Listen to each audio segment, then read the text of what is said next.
Check 1, 2. Tilly is escorted by her parents, Sean and Sheila McLaughlin. Tilly's plans for next year include going to college and majoring in music education. Tilly's favorite memory from band is band camp of 2023. Ladies and gentlemen, senior Tilly McLaughlin. Sick. Or wait, I gotta get this chair down first. I'm up second half. I'm gonna take first. Yeah, because this is a CITV production. Next is Mr. Duncan. senior Audrey There's a miscommunication Paluska. between me and Mr. Duncan. This is a CITV production. There was already two kids that Audrey is already being signed up to be escorted announcers. by her parents, Ed and So, Kristen this guy's gonna do the Paluska. second half, right? Audrey's plans for next year is to study civil engineering at Widener University. Audrey also plans on participating in their marching band and indoor color guard to Check further 1, her 2. guard career. Audrey's favorite band memory was getting ready for games and competitions with the color guard every week. It's up to Devin. Ladies and gentlemen, senior Use the Audrey folding chair. Paluska. It's not gonna go down. Next is Cassie Verco.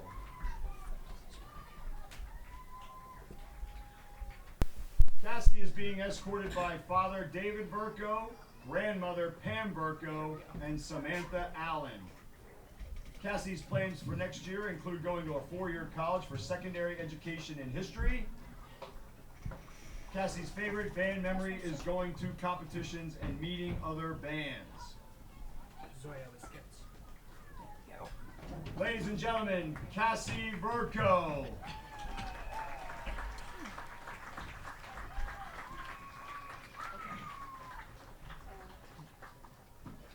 Next up is Zoya Prislak. Zoya is being escorted tonight by parents Joseph and Natalia Prislak. Zoya's plans for next year include computer science majoring and music therapy major at Westchester University. Zoya's favorite band memory is also Band Camp 2023. Ladies and gentlemen, senior Zoya Prislak. Smash. This mic good? We're having issues with the microphone. That's crazy. Can I take this off? Next, we have senior Andrew Walters. Andrew is being escorted by parents Jeff and Sarah Walters. Andrew's plans for next year on studying education in college.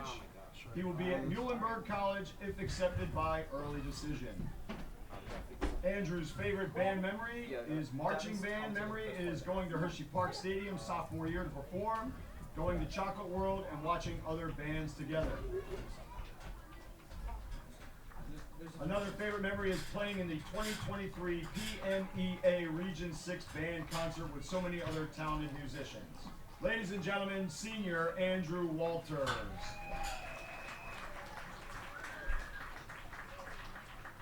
Next we have Test, test, senior test. I David hope this mic works. Winchester. Test, test, test. Hey, do you win? David is being escorted tonight by his parents William and Naomi Winchester and grandmother Paulette Jones. David's plans for next year is to major in mechanical engineering at a 4-year university. David's favorite memory from band is when Angel tripped on a prop at band practice. Ladies and gentlemen, senior David Winchester.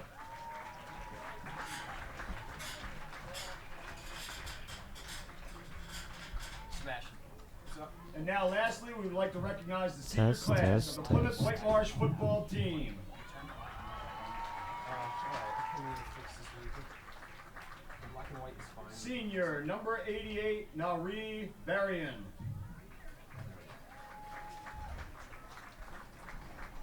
Nari is walking with his mother, Basma, and father, Fauzi. This is Nari's first year on the football team, and he is one of the team's kickers. Nari also plays for the PW soccer team, hangs out with friends and watches movies. Nari would like to thank his family and friends, as well as Coach Chang, for supporting him. Ladies and gentlemen, senior Nari Barian.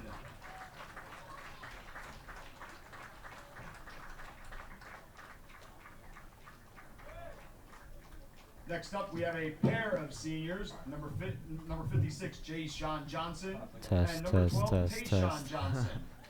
Where did Devin go? Walking with Jay Sean and Tayshawn are their mother, Hopefully these Deja, microphones and work father, Richard. at some point. Jay Sean has been playing football for 3 years, and his position is defensive end. He enjoys other sports and music. He also likes going out with friends.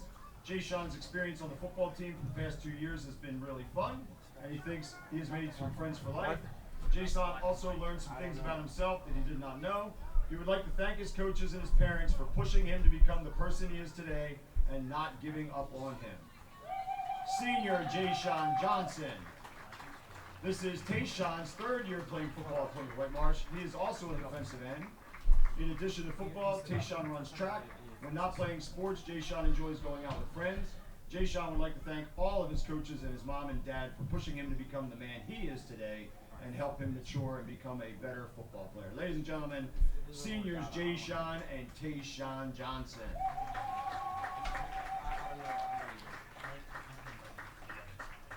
Next is senior number 62, Daniel Lillick. If you can, just keep saying like.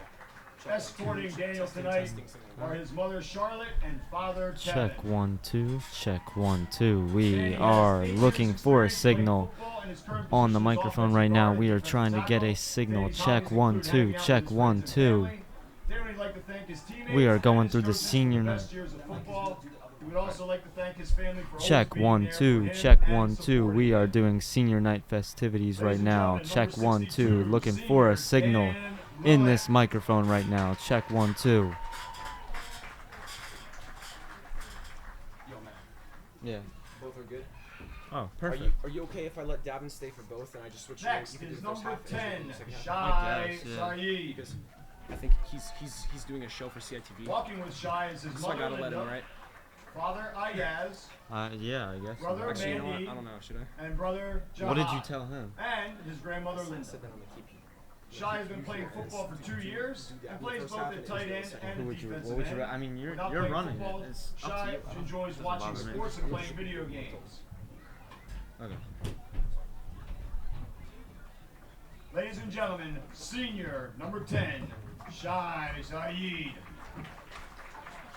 Oh my god, what a comfortable chair. Always is. It's gonna give me fucking scoliosis by the end. Happy to be here. Next is number You want 21, rosters? Vincent You have Stordy. extras? Yeah. yeah, sure. Here's an upper Moreland. If you want, you could get a Walking with Vince is his mother Stephanie, highlighter and pencil father as well John if the you wanna. Third, brother John the Fourth, sister Marissa, his sister Luciana, and grandfather John the Second. I only have. This is Vince's You can fourth keep year playing PW on, football at it's fine. PW. He has been playing football since the age of 7, both for the Country Bears and other school teams.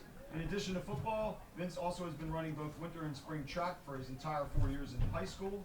Other hobbies of Vince are golfing with friends on the weekend, going to car meets, and hanging with people while exploring the area. Vince would like to thank his coaches, the staff, friends, family, and everyone who has helped to make our football program what it is. He is sad to leave, but happy to move on to the next chapter.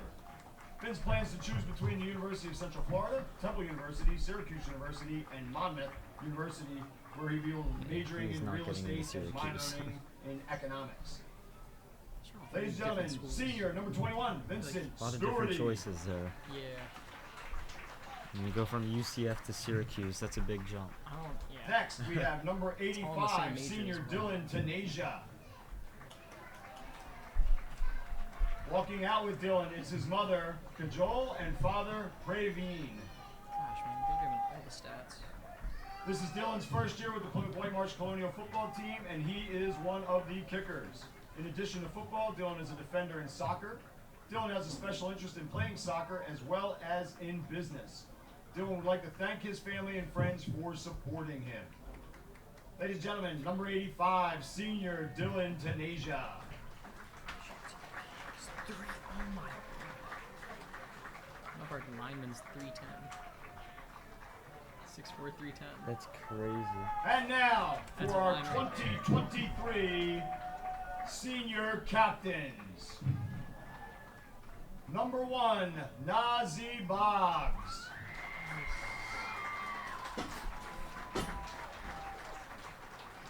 Walking with Nazi tonight is his mom Turquoise, grandmother Susan, brother Trindon, brother Tice, his sister Makia, his cousin Sincere, and his cousin Jaya. So have I just been Nazi pronouncing has his been name playing wrong football for 13 as years. long This as is I his did? second year playing Okay, so varsity it is. football at It Plymouth is, White yeah. Marsh High School. Nazi plays strong safety as well as running back. He's always Nazi has done also, that. also plays Really? lacrosse He's and always basketball called him while at PW. In addition to playing sports, Nazi's hobbies include playing sports, hanging with all of his family and friends, and doing construction work. Nazi would like to thank all of his coaches, his mom, and aunt for pushing him to join the football team and doing what he forgot he loved. Nazi would also like to send a big thank you to Coach Dan Chang and Coach B for believing in him, pushing him to his limits that he didn't know he even had, and making him become a better person in every way possible. Ladies and gentlemen, number 1, Nazi Boggs. Next, we have number 74, Captain Ty Hines. Ty is being escorted by his mother tonight, Nina, and his nephew, Kai Sear. Ty is a guard for our Plymouth White Marsh Colonials. In his free time, Ty enjoys taking photos for the school sports teams and other exciting events. Ty is on the yearbook staff and excited to work on the yearbook for the rest of the year. Over the years, Ty has grown to be a better football player, both mentally and physically, and PW football helped him every step of the way. Ty would not change his journey for anything. Ty thanks all of his coaches and wishes the rest of the team the best of luck over the next few seasons. Ladies and gentlemen, number 74, Ty Hines.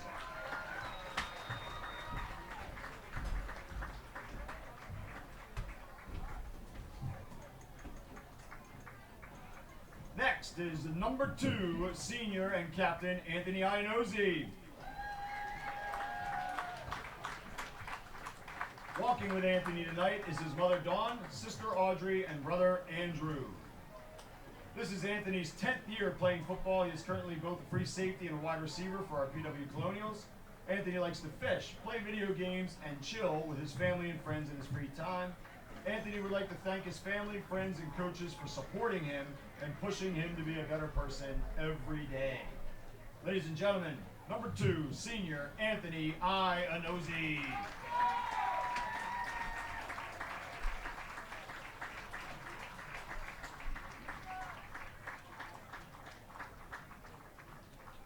Our last senior tonight is number 8, senior and captain Luke Winterbottom.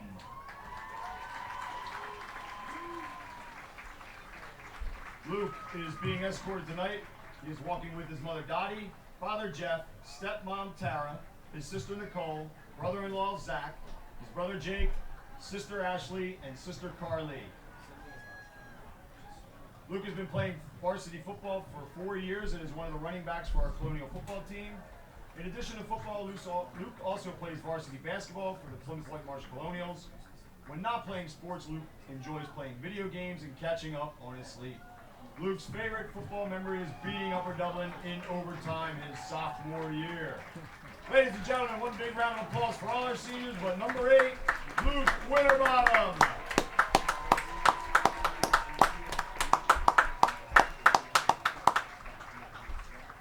Congratulations to all of our senior band members, cheerleader, and football players.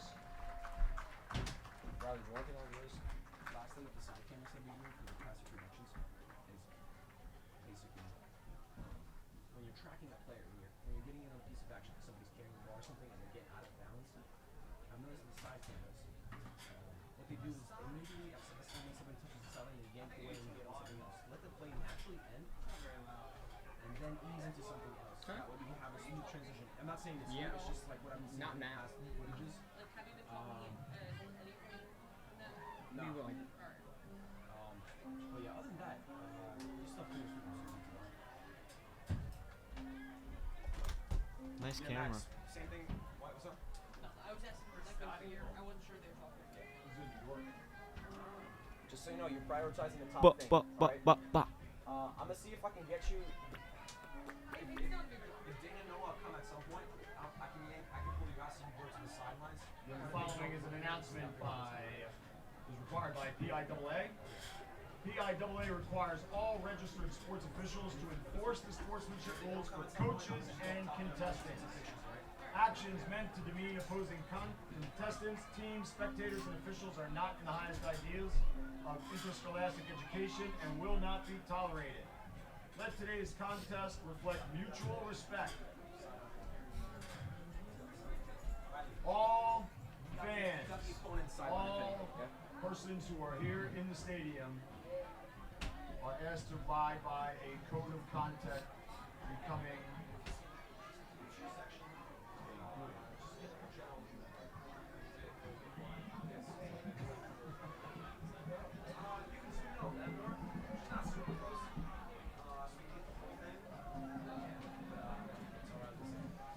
If you see anything from the that you want to capture from the cheerleaders at some point, don't zoom too close in because we want to capture the whole thing. All right. Why you said don't? No, I mean, I don't know why that somebody told me that, but we should be good. If you see something cool, just record it. Like if they're doing like the thing with the flips, like they're going down the side, the track, just record that.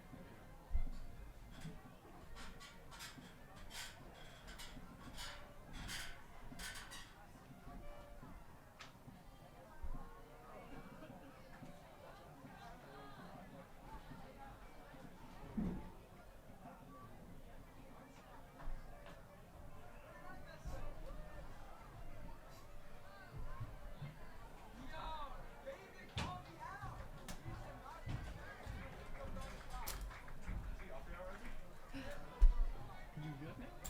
Okay. You get yourself anything? Those two. Oh. Good. Alrighty.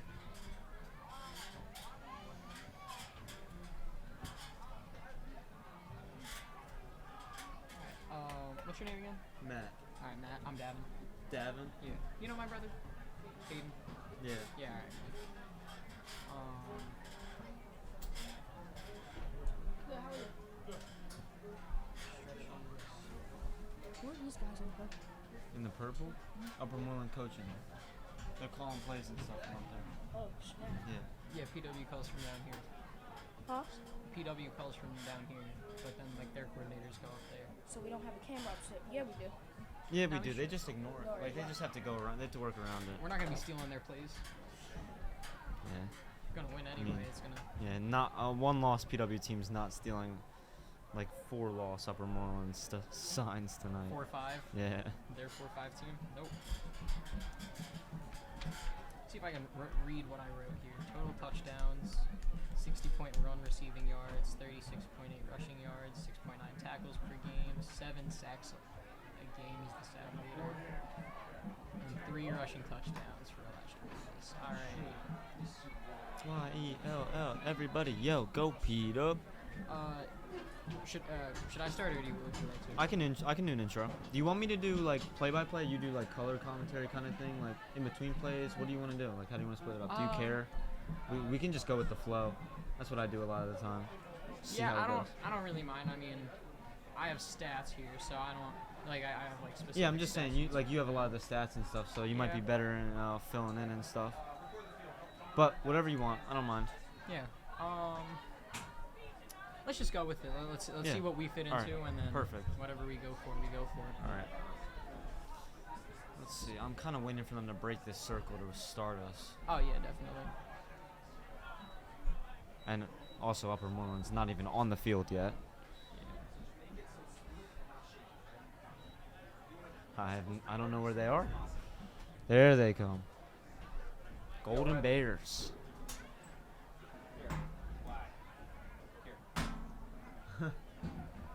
I don't want you sitting on the countertop. Why? Because that's dangerous. Hey, Dad. Shut up.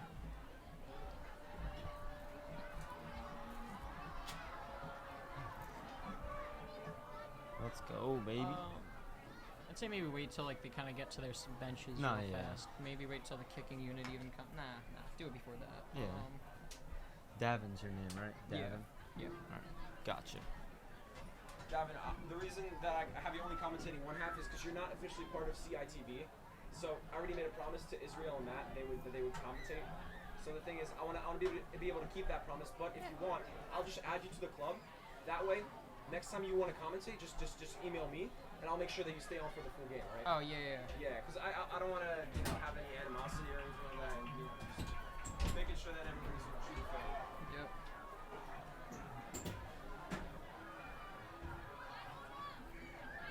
Where is Carmelina Smith? Anybody see her? Oh yeah, she's doing the anthem, right? They love using her to do the anthem. Yeah. I think they're gonna do anthem, so I'll wait until post anthem. I think. Carmelina! Carmelina! You're good?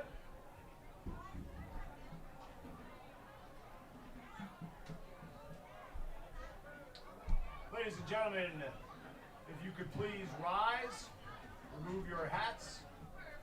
We will have the singing of the national anthem by our very own Carmelina Smith.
Welcome to tonight's football contest between the Upper Moreland Bears, See when they come out. coached by Adam Beach, See and when the North captains White come Marsh out. Colonials, coached by Dan Chang in his 14th season.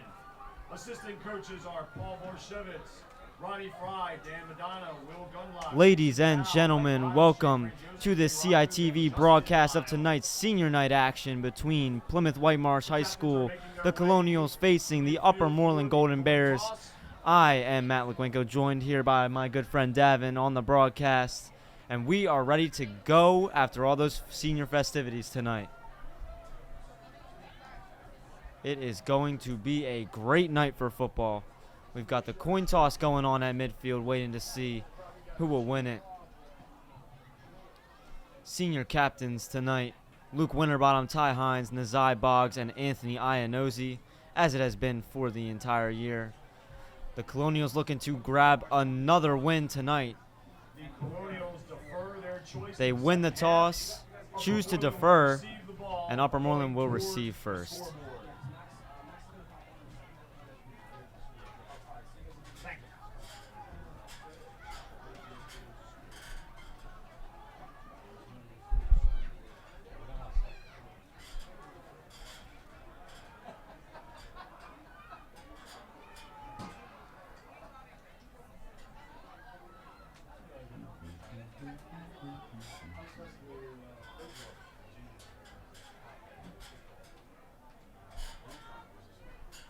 Upper Moreland comes in tonight with a record of 4 wins and 5 losses.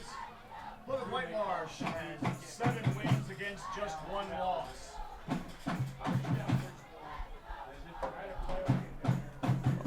Welcome again to the fans of the Upper Moreland Bears. There is a fully stocked snack stand to your right.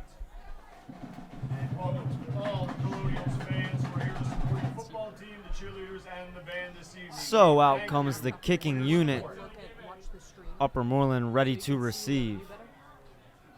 On there. What? Kicking off tonight, number 88, Nuri Baryun. And we are ready to go. Kicking off for the Colonials is number 88, Ray Barnium. We are underway on this senior night. Upper Moreland will take it at their own 30 and move through. He's got a quick burst past the 50 and out at the 45. That was number 44, Frankie McDermott, with a great return, and we'll see the Upper Moreland offense for the first time tonight. Upper Moreland returns that ball to Plymouth White Marsh territory. The ball is spotted at the 45-yard line going in. First and 10.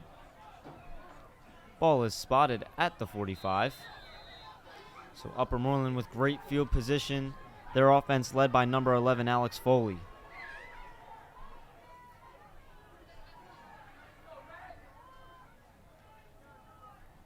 Foley takes the snap. Play action. It's a screen pass and a big hit there from number 5, Marcus Lafredo. Tackle is made by number 5, Marcus Lafredo. For a loss of 4. It's going to be a loss of 4 on that play.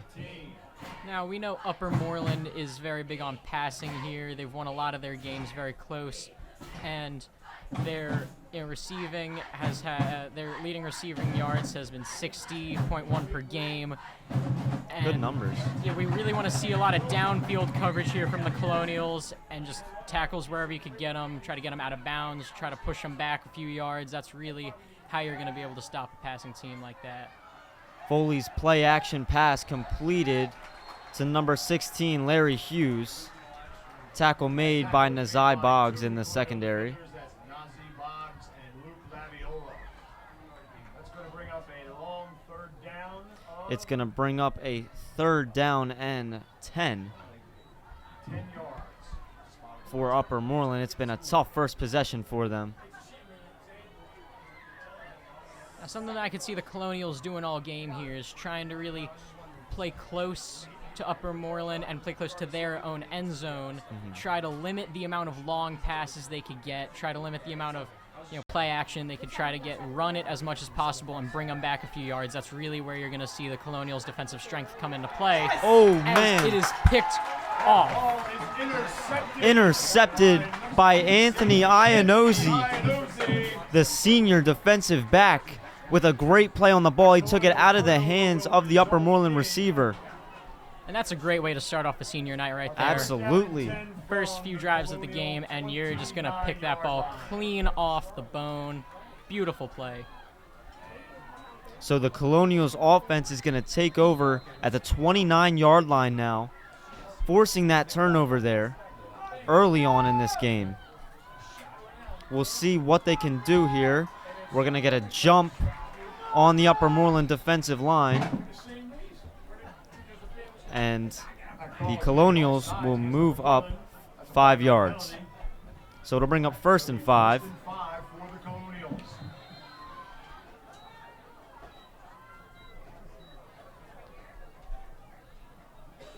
We're going to see how the Colonials come out tonight.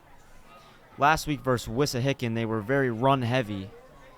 But they have proven to us that they can throw the ball so far this year. They've looked pretty good. It's a handoff up the middle. It's Luke Winterbottom breaking free. Breaks a tackle.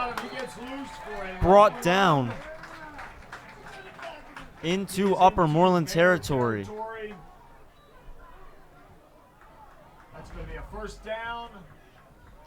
Now, we know that there's going to be a lot of energy coming from the Colonials tonight.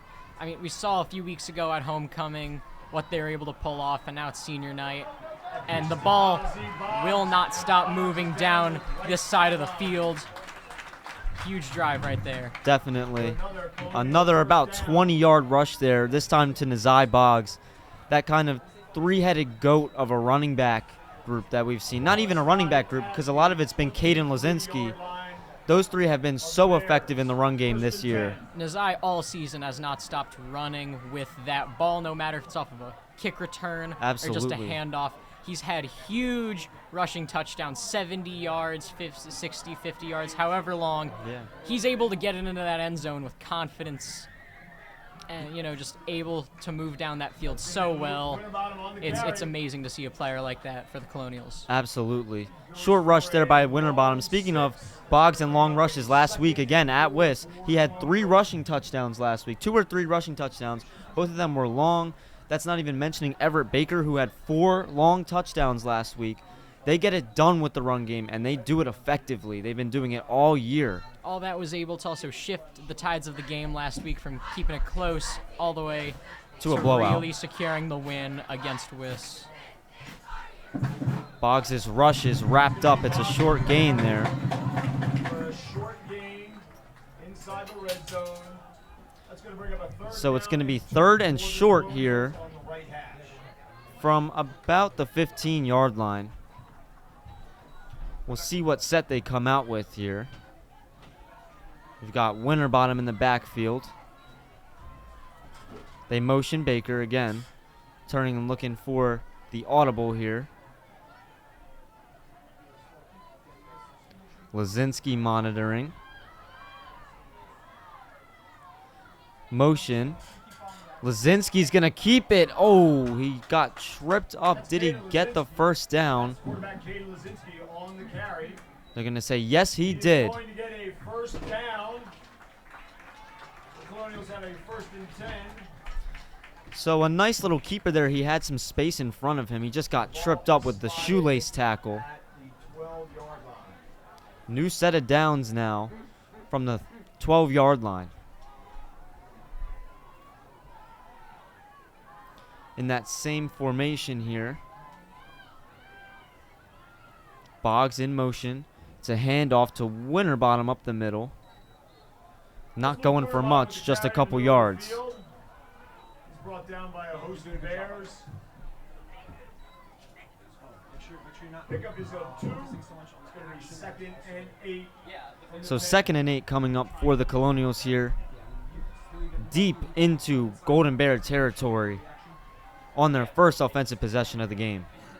You're getting up close, so get up close.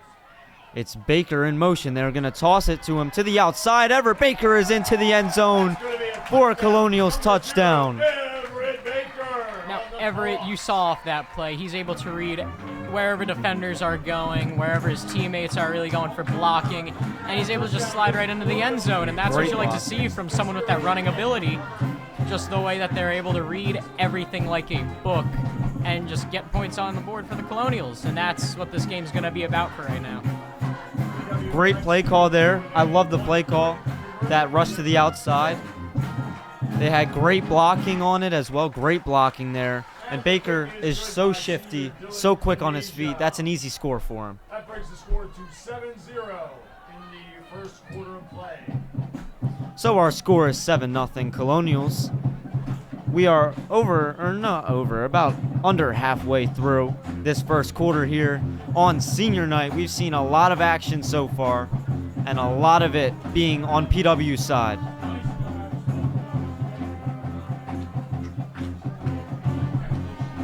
We'll see how Upper Moreland is able to counter, if they are able to counter at all, on this possession. Kicking off again for the Colonials is number 88, Maria. So here's Baryoun with the kick. A short kick, diving for it are the Bears. They come up with it. It's going to be just shy of the 40-yard line. 1st and 10 from the 48. And out comes the Upper Moreland offense.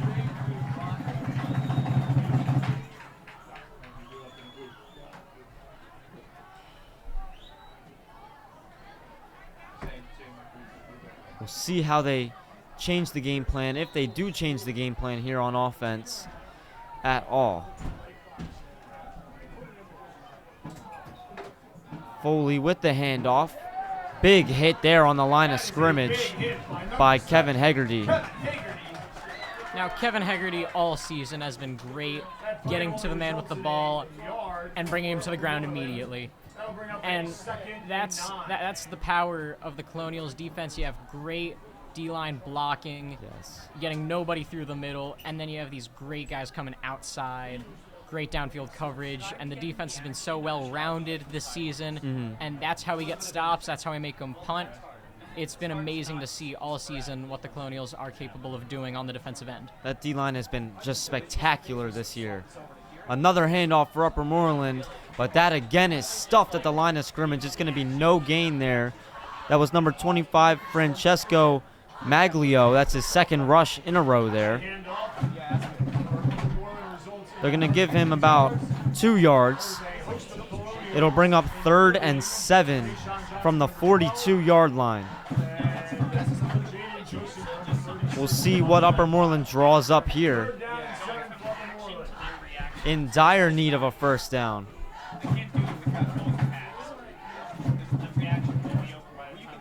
Foley takes a snap, drops back. He's looking to his right. It's complete, but Nazai Boggs with a big spinning tackle to bring him down. It'll be a gain of 1 and a 4th down and 6. Great defensive stop by the Colonials on the far side of the field, resulting in a 4th down. So another great defensive possession for the Colonials there.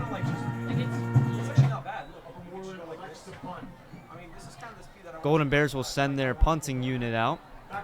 Back to receive is Everett Baker and Nazai Boggs, and Everett Baker housed one last week. So anything can happen here with this punt.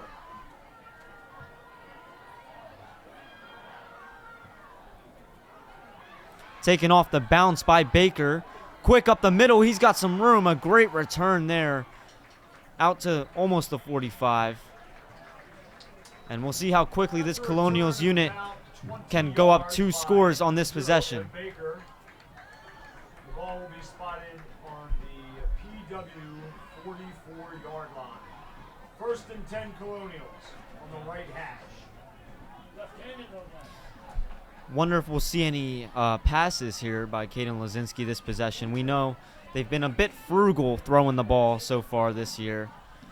Yeah, But what can you not expect there from the PW offense? Yeah, last week there were a few good touchdown passes, but when you have the ability of people like Nazai right behind you, Yeah. there's really no other option than to give the ball to them and let them take it.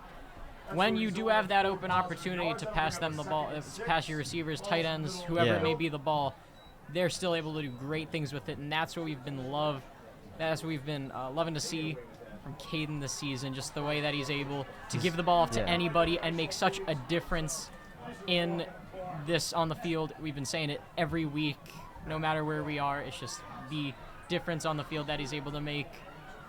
Whether he takes the ball himself, if he passes it off, it's been great to see for the Colonials. We've got the stoppage of play. The Colonials call a timeout there. You know, it's funny, we were talking about passing, and the Colonials came out in an empty set there. Caden just in the backfield, ready to air it out. Dan Chang, obviously, head coach Dan Chang, calling a timeout there. But I agree with what you said. When you have Nazai Boggs, Everett Baker, and Luke Winterbottom in the backfield, why would you throw it? You know, those are 3 potential all-league candidate guys. I mean, it's hard to stop that. They have everything in the backfield. Caden even has ran a little bit this year, too. He's looked great. He's had a couple nice plays.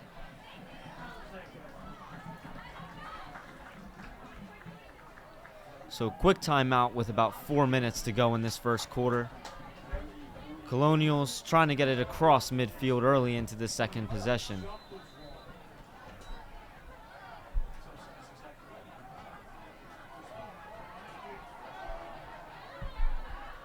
Lazinski is going to keep it up the middle, hopping over a couple tackles, and he's going to pick up the first down and more.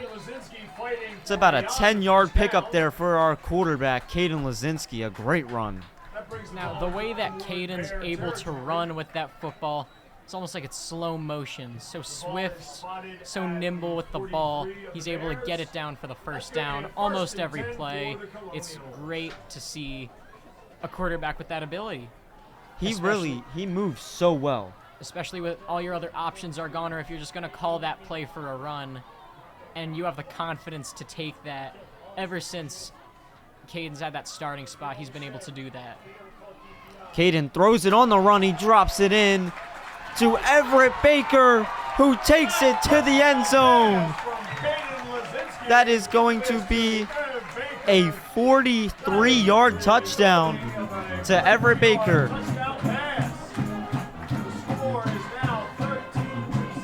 Great improvisation there by quarterback Caden Lazinski. To his star, Everett Baker, for his second score of the game.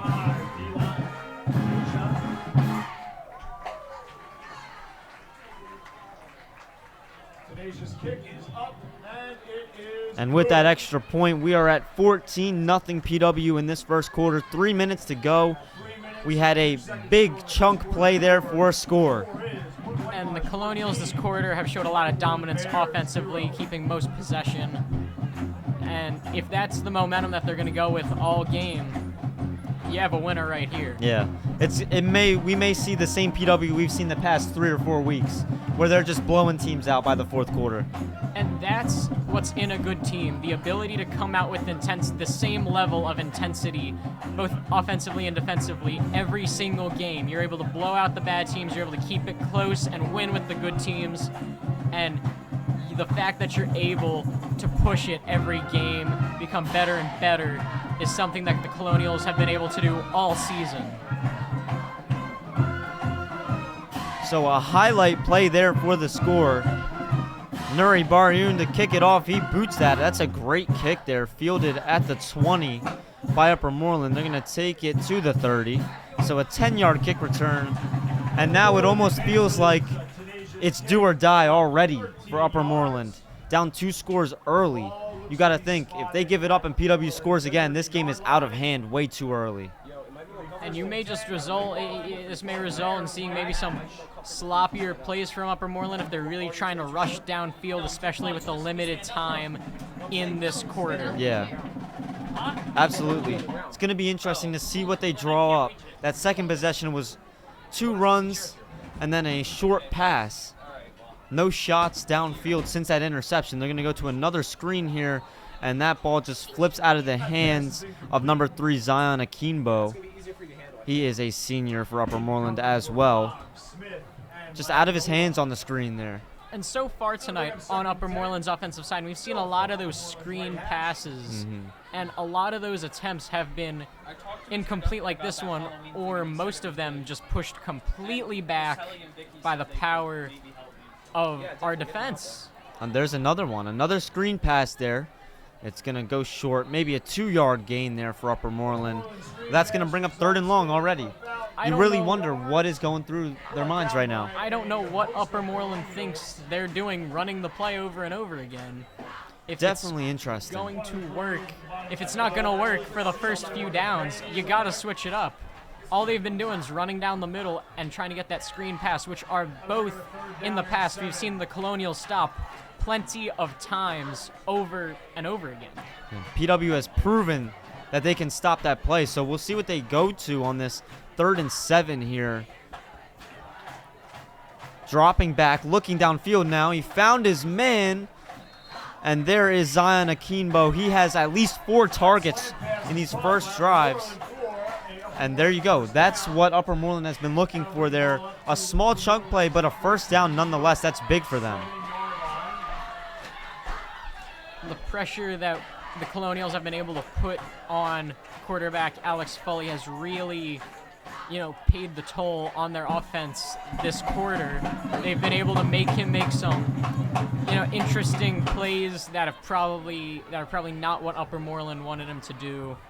And it just sets definitely the tone of where this game is going to be going, both defensively and then when the ball goes to the Colonials, what they're going to be able to do on offense. Another drop back rolling out. He's going to take it up the middle and slide down. That's a gain of 9 yards for Foley there. Nice little improvisation, and Upper Moreland is finally switching things up on the offensive side. And they're going to have a second and manageable here as they cross over midfield.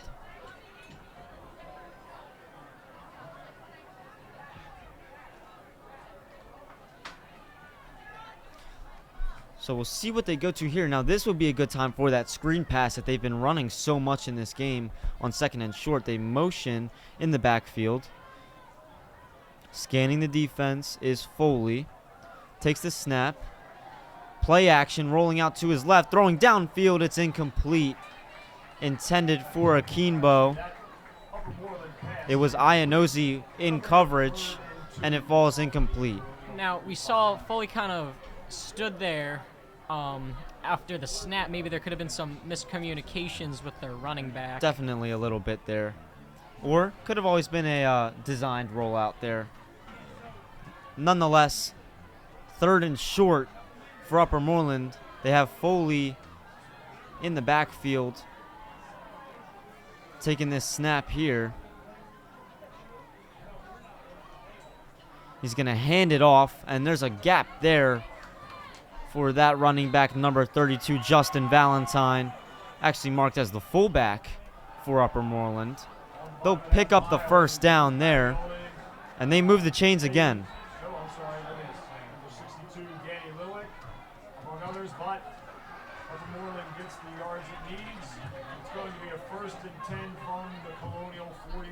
At the 41-yard line, Upper Moreland is going to let this quarter run down. So at the end of the first quarter, a lot of PW. 14-0 is our score. We'll see how Upper Moreland counters that in this second one. Coming up after this intermission.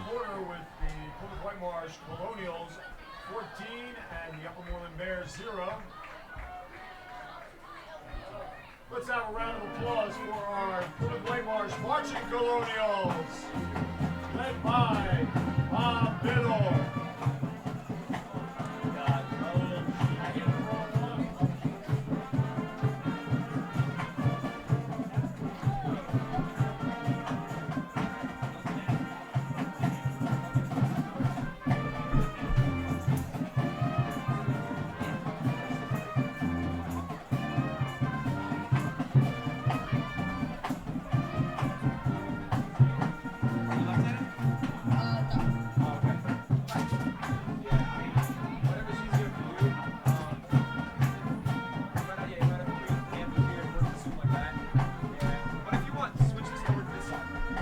So we return back to action for the second quarter.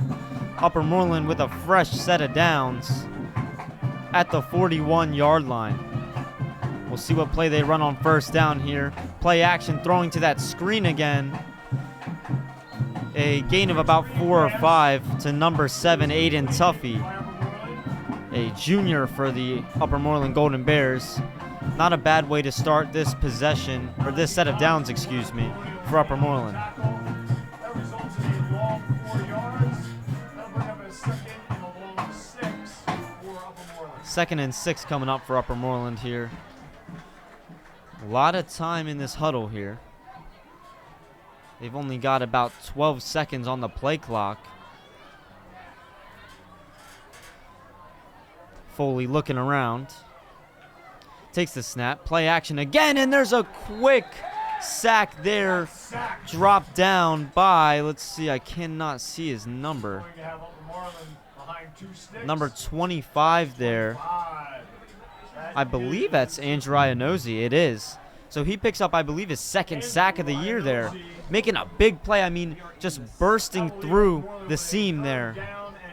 A beautiful defensive play. And I think we could see why Upper Moreland quarterback Andrew Foley has been rolling all night so far. It's because that pressure that happens. And as soon as you get a jersey in red slipping through that line, there is a sack coming. And that's going to be putting a lot of pressure on all of Upper Moreland's offense. It may make them rush or lead to a sack. And yeah, that's where the defensive stops come into play, and that's how they've been going all year for the Colonials. Yeah, Upper Moreland has been making it difficult for that D-line that's been so dominant to really get pressure. There we see that kind of burst through. If you're going to stay in the pocket, if you're going to sit in the pocket, they're going to make it difficult for you. Angel Ianozzi with just a great play there. Way to blow that up. And now force a third and way long, a 3rd and 13 for Upper Moreland. Really threatening the pressure they were putting on PW this possession. Completely flipping it around.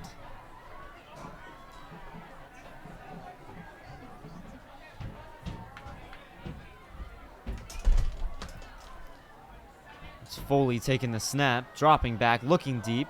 His pass deflected at the line of scrimmage. And it falls incomplete. And the Upper Moreland offense looks like they're going to stay on the field here. And I think Foley talking to his coach.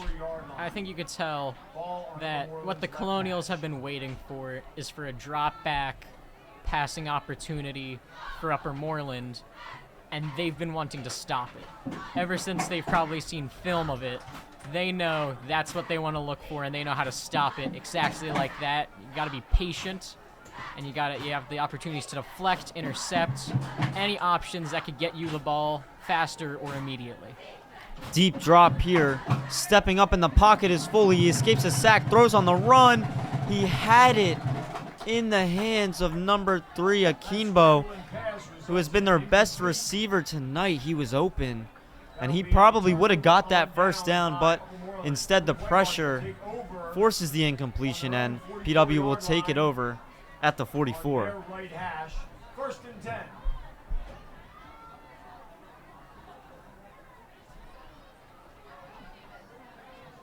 We'll see what the PW offense comes out with. This is a moment where they can make this game go way out of hand. I'm interested to see what the play calls are.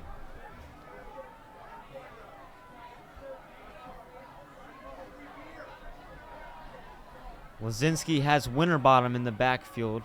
He's going to motion him out. Take the snap in an empty set. He's going to roll to his left under pressure. Now rolling to his right, looking downfield. Escapes a couple of sack attempts, and he's going to pick up 2 or 3 there. A long, drawn-out play. Good improvisation again from Lazinski. We've seen that quite a bit from him tonight. Now, on plays like that, this is really how you can break down, see who a great quarterback is. That there seemed to be no panic from Lazinski. He did not want to get that ball away from him as fast as he could. He wanted to take his time, find the best option, and even just picking up 2 yards or so is fine, especially for a team like this that's able to get first downs easy as pie. Oh, hand off to Boggs. There he goes, bursting through the secondary. That is going to be a 54-yard touchdown for Nazai Boggs, the Colonial star offensive piece this year. He racks up another score. And just like that, we've got a 3-score game on our hands. And Nazai, as all season, has just been making this look like a piece of cake. He's able to slip through, and he's just able to get into that end zone, pick up a few yards. No matter what it is, he's able to accomplish what he set out to do every single game and every time he gets his hands on that ball. Extra point up and through. I mean, you're right. Nazai really, that he broke about 3 tackles on that run there. He made that look easy. He really has all year. And he gets a senior night score.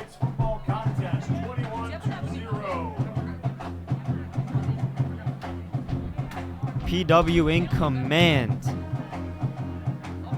No threat from Upper Moreland at all so far. And if it wasn't do or die before for Upper Moreland, it definitely is now.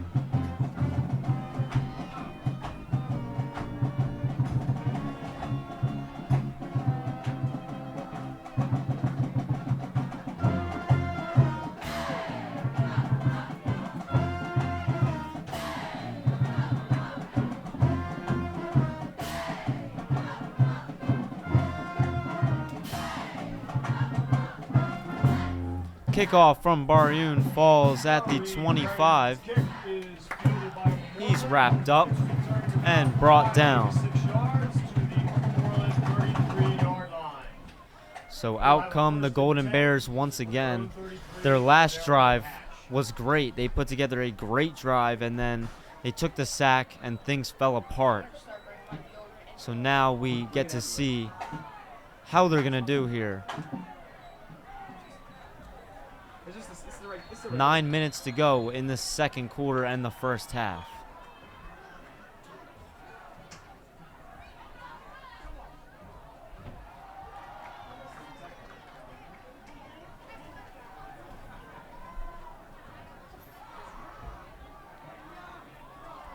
Foley takes the snap, play action. They go to that screen, and that pass just falls incomplete there.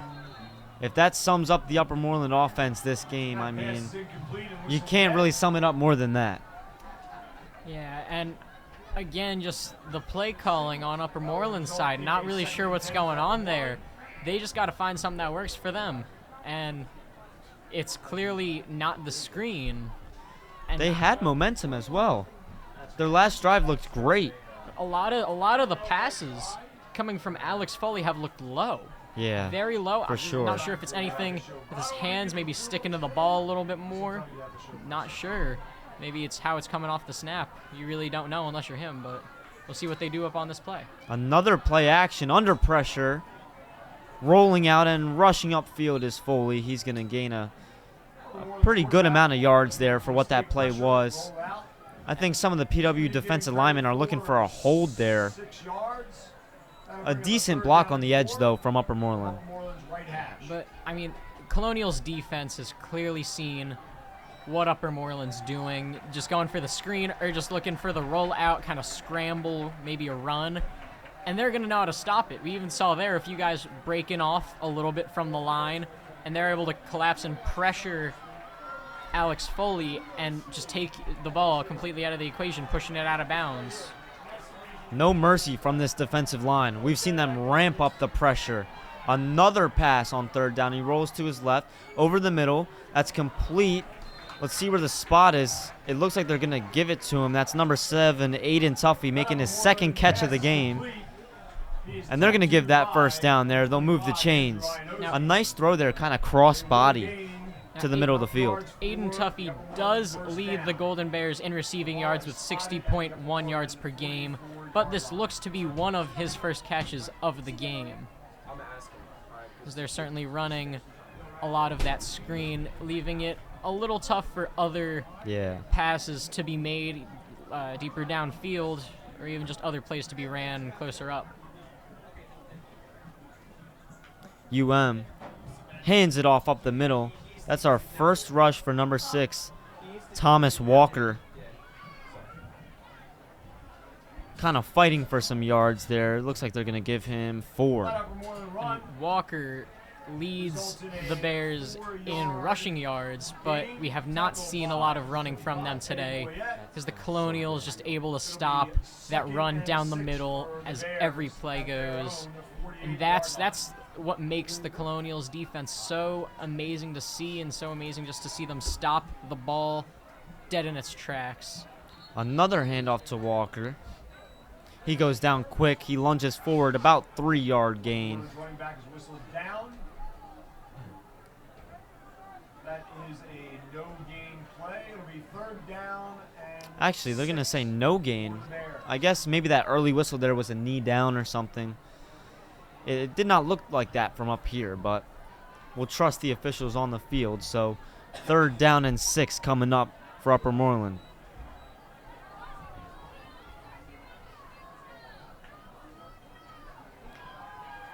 Rolling out to his left. Foley, he strips the ball. We'll see who came up with it. There was a Colonial and a Bear there. Upper Moreland falls on it. But that was number 11 for PW, Amir Butler.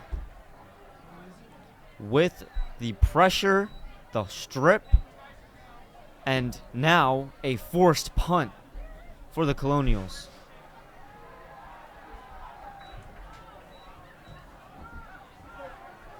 So a great defensive play. That results in a loss of about 10 yards. That'll bring up a 4th down and 15. So a booming punt from Upper Moreland, a great punt. Baker's going to take it, and he's got space over the middle. Everett Baker using a quick burst to get to the 45 from the 20, a 25-yard pickup. Another great punt return. And Plymouth Whitemarsh now can really get it done.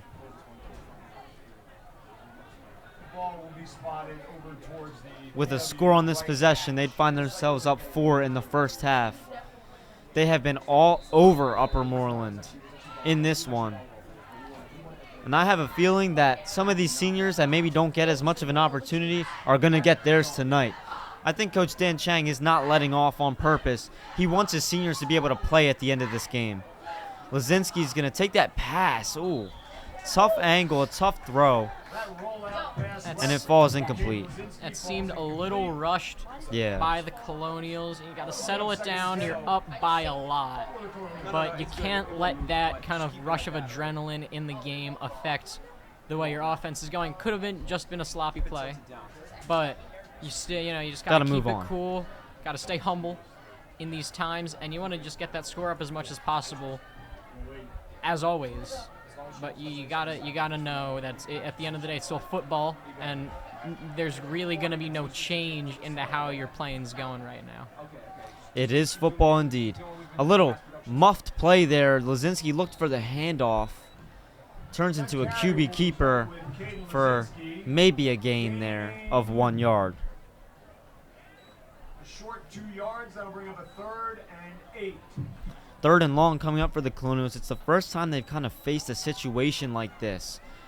So the Upper Moreland defense stiffening up a little bit here at least. But the Colonials very much a 4-down team. So maybe not looking for a first on this play. Maybe just a gain of 6 or 7 here. Lazinski play action rolling out to the left. This is going to be a tough angle. He throws crossbody for Nazai Boggs, but off his fingers. It was a tough throw. Falls incomplete. We'll see if they go to the punting unit. They will. So Upper Moreland with a defensive stand there. Now, it really felt like the offense got a little sloppy there. Yeah. There was definitely a little bit of a rush in plays. And it also felt that Upper Moreland took a lot of time with their plays, even if it was cut short. Same with the Colonials in the first quarter. Every play was just brought downfield a little more until somebody found that opening to really get the ball going. Big run up for Boggs on that punt. Sorry. It really just felt that in this, we just wanted to get it to the end zone immediately, and we wanted to try to just get, to the 20-yard line from the 50-yard line, right? Just these big yards, and sometimes you just need to slow it down a little bit.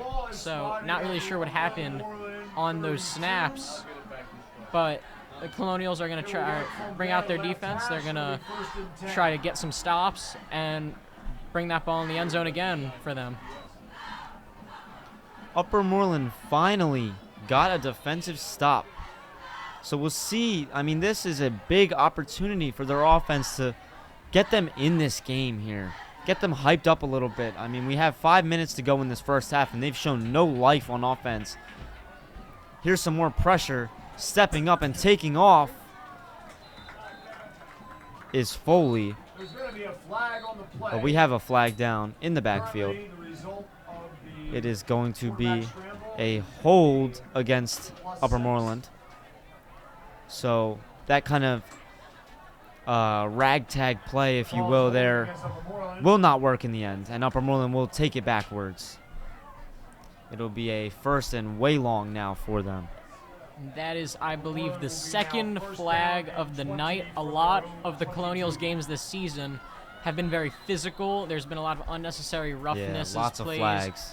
From the homecoming game a few weeks ago, even last week against Wissahickon. This week, there doesn't seem to be a lot of those. Seems that the Colonials are playing a little more, a little cleaner. but there's certainly the same intensity with that that defense. Certainly the same methods that they're running. There's another screen pass there for Upper Moreland.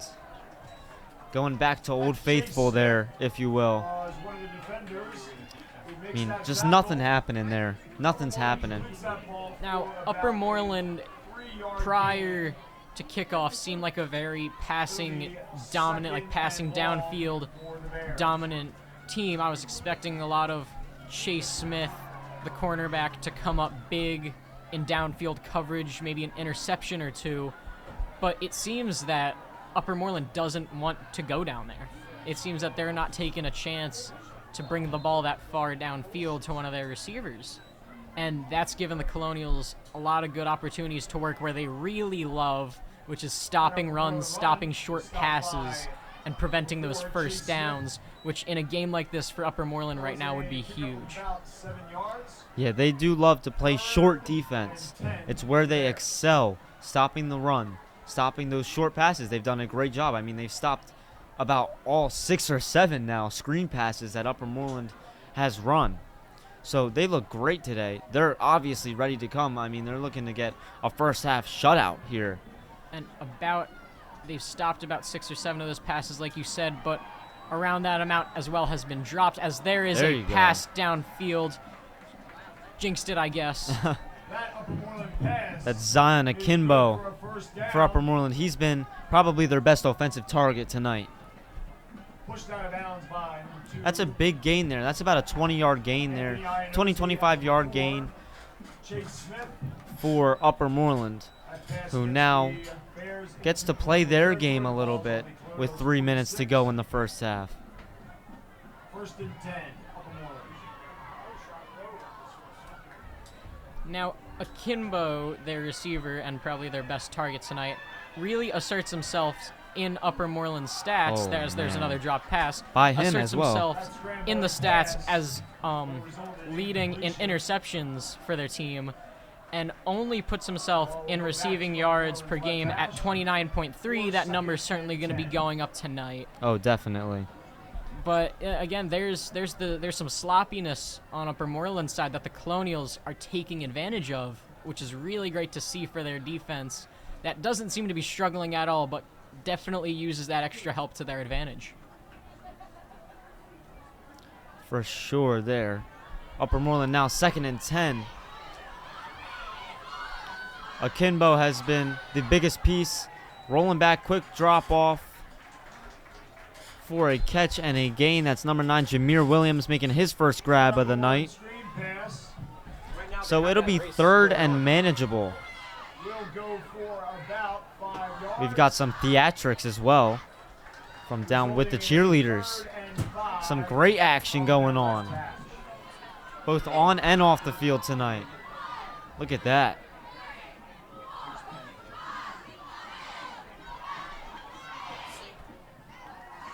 Man, impressive stuff from the cheerleaders. Now, how many back handsprings would you say you could do?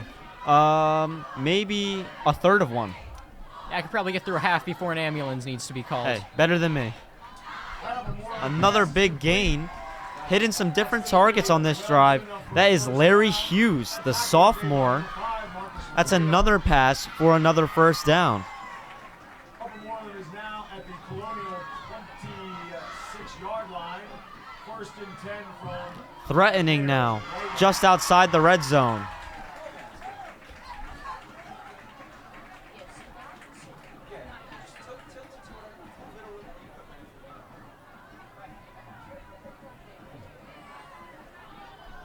Now, this could be Upper Moreland's chance to get on the board here Yes. in the second quarter. Absolutely. Only about 1:30 remaining. Here comes pressure. Whew.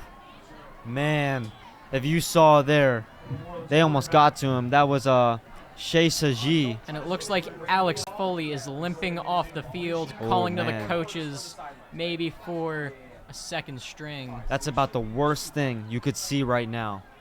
Right Right as they were getting going.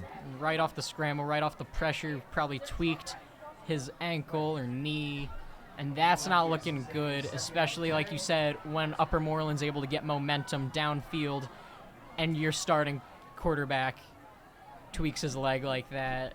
I'm That- interested to see what we're doing. We have no timeout on the field, but the entire Upper Moreland offense just ran to the sideline. There's no call on the field. And that play clock just ran down Yeah. to 0.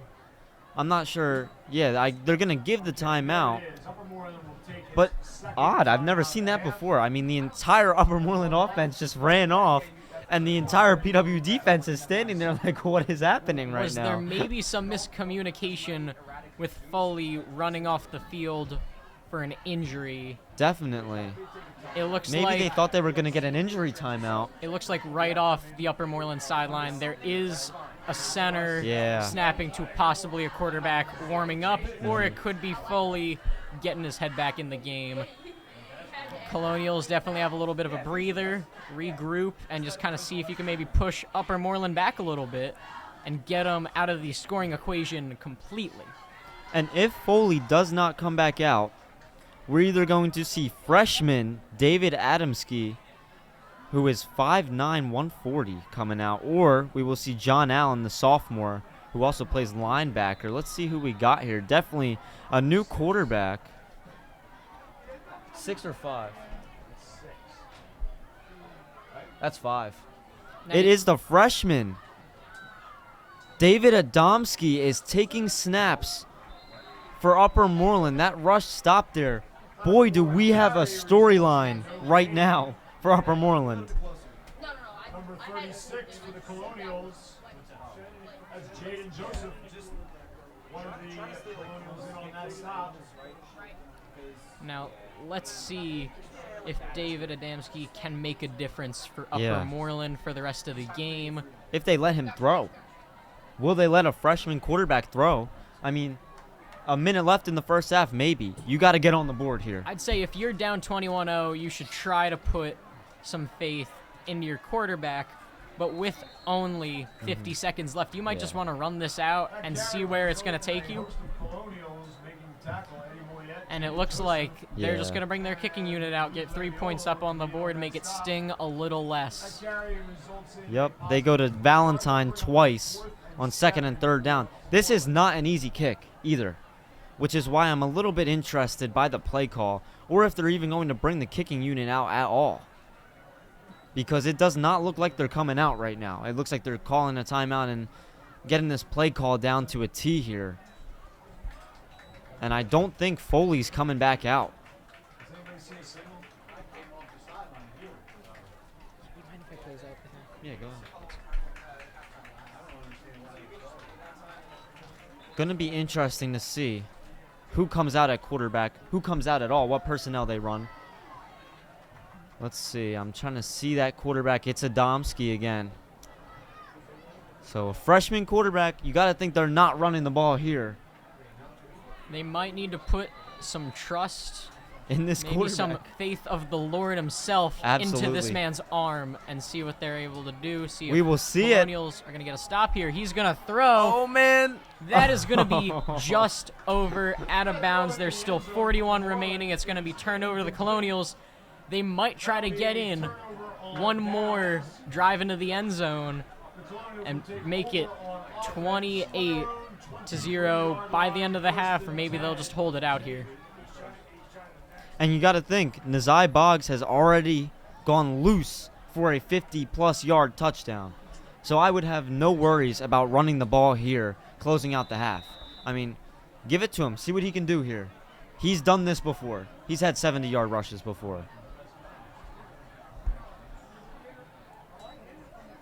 Lazinski rolls to his right. He's looking downfield for the pass. It's complete to Marcus Lafredo for the first down. And he was able to get out of bounds there, stop the clock. Rolling right, passing for about 12 yards.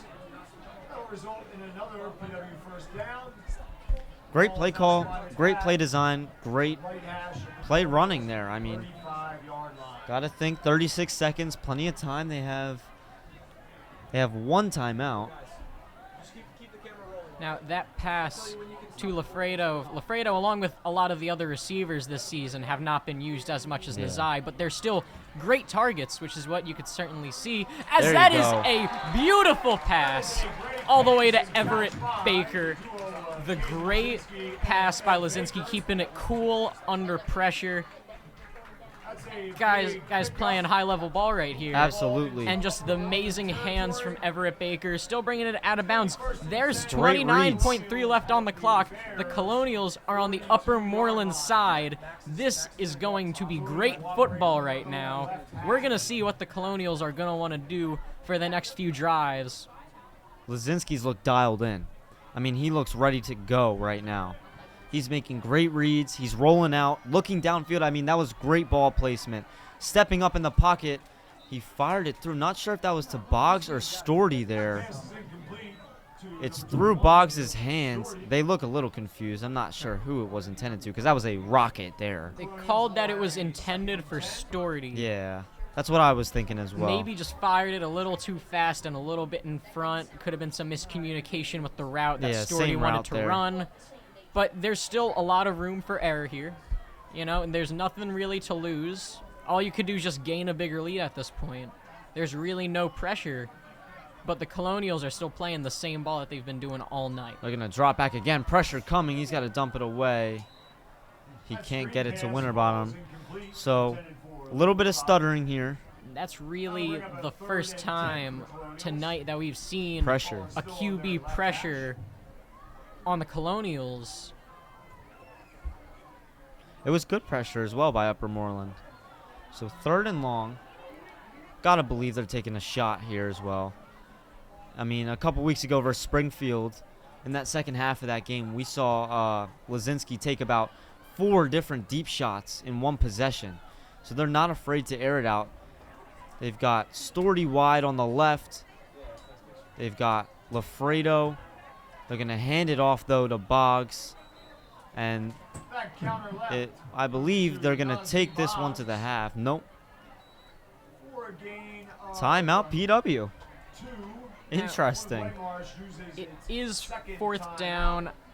Timeouts are going to be used at this point. 10 seconds left. There's really nothing to lose here. I'm not sure about that.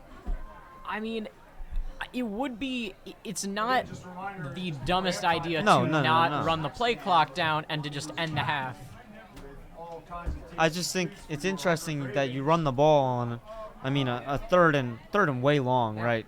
They The half winding down. Colonials will be getting a kick. They will, yes. So we've seen this, I saw this last week against Wissahickon, that the Colonials really want to get the ball as close to the end. If they have possession of the ball towards the end of the second quarter, they want to get it to the end zone, and they could have back-to-back scoring. Yeah, absolutely. And that is what happened last week, especially when the game was close. That's what gave them a huge lead. That's what gave them a huge boost, because then they're able to really secure a lead, or in this case, just make the lead a lot larger, really beat down on Upper Moreland, really bring up their players, see if they could score a little bit here. Let's see what they do. 4th and long, pressure coming. Lazinski steps up. He has time. He looks downfield, and it's underthrown. A smart play there by Nazai Boggs, saving his quarterback an interception. It'll be a turnover on downs. We'll get one singular play from Upper Moreland to take us into the half. At their own 40-yard line with 2.3 seconds left in the half.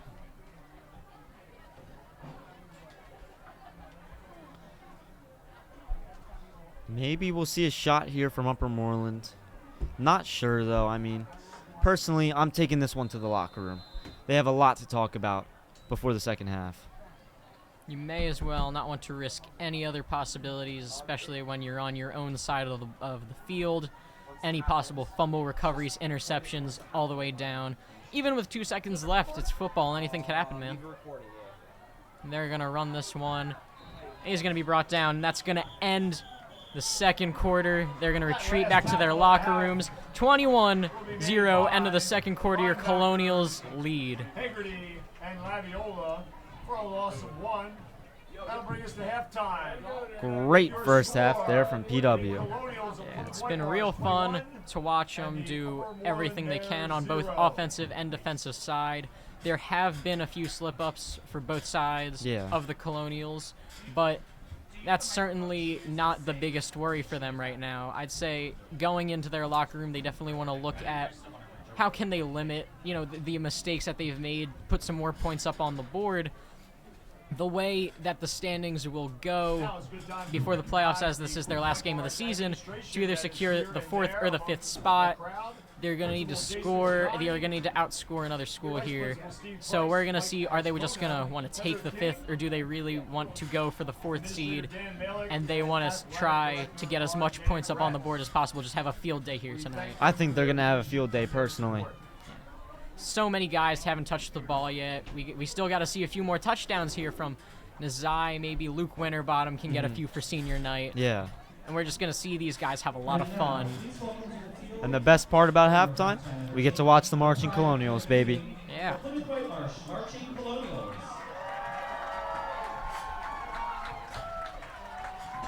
The Marching Colonials are proud to present their 2023 production, The Season of Lights. They will celebrate and honor the symbolism of lights and their role during the holiday season. The colors, the glow, the beauty, and the meaning will all be explored. Their signatures to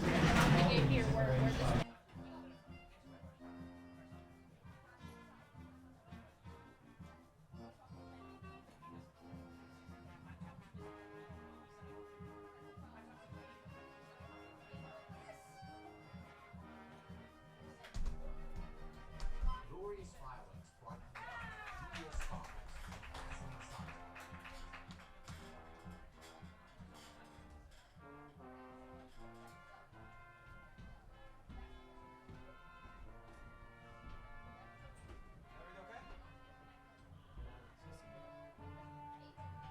Alright, that has 38 minutes on it, so that pops.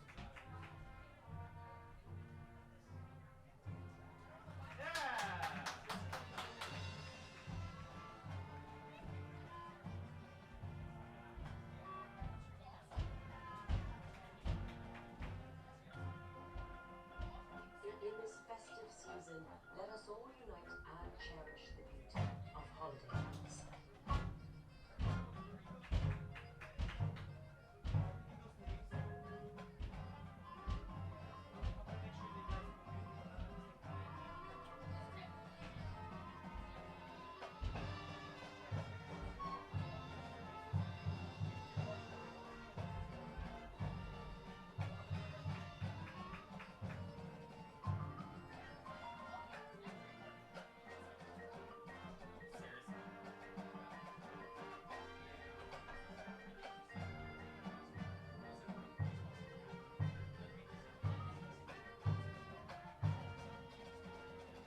Whether you celebrate or not, it's from us to you during this joyous time.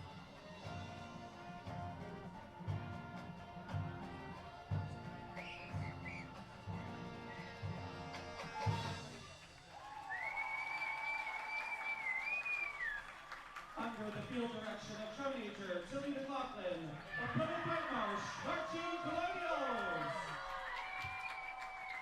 Let's wish our Marching Colonials the best of luck as they head into the last 2 weeks of their season, performing tomorrow at Phoenixville High School and then next Saturday at our championships at Capitol Horsham. Good luck, Marching Colonials, and congratulations and thank you to our amazing 10 seniors.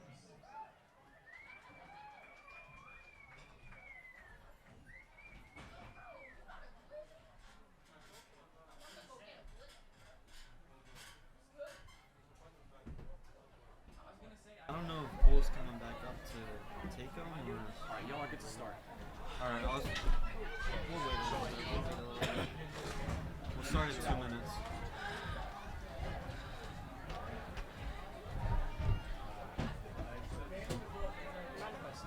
Yeah, you're fine, just start. For my stat sheets, I didn't know if you needed any of it. I appreciate that. Appreciate your help. Yeah, of course.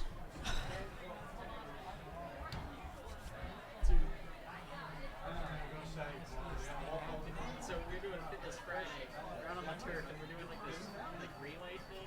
We're supposed to side shuffle, do a cartwheel halfway down the field and then continue side shuffle. I attempted the cartwheel. I kind of came I don't know how to do it, so I came over, landed directly on my back. My back has had issues for the past few days, so it cracked in 8 different spots. I came up, I was like, oh, I feel great. And now It's really sore right now, and I can't tell if it's from me doing back yesterday or if it's from the absolute pain that I felt by falling like twice the body weight on my entire back. Oh, that has to. You have a chair? No, I mean, I'll stand for now. Nobody's using that. Yo, Israel, you ready? Yep, come on. All right, ladies and gentlemen, welcome back to our coverage of this senior night game tonight between the Plymouth White Marsh Colonials and the Upper Moreland Golden Bears. I am once again Matt LaQuinca, joined now by my good friend Israel. Israel, welcome to the broadcast. Thank you, Matt. How are you? Today, you know, one thing I've been kind of waiting to say a little bit, it is just a great night tonight. For late October, this is spectacular weather tonight.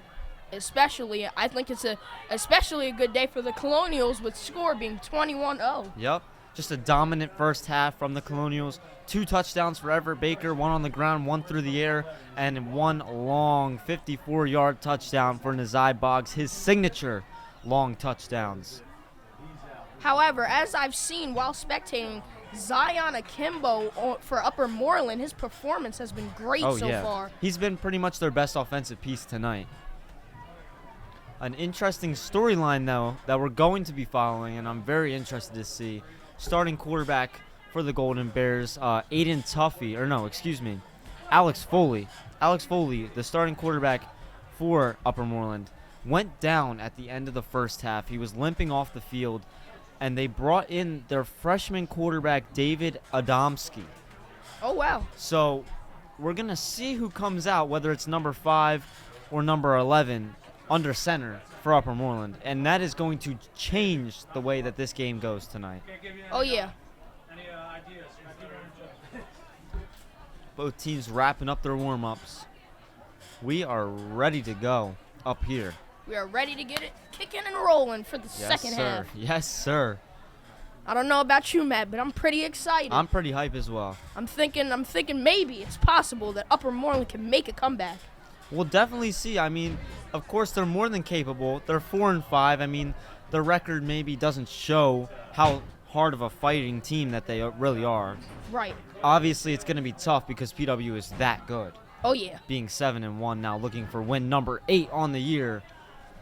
They will receive the ball as well to start this second half.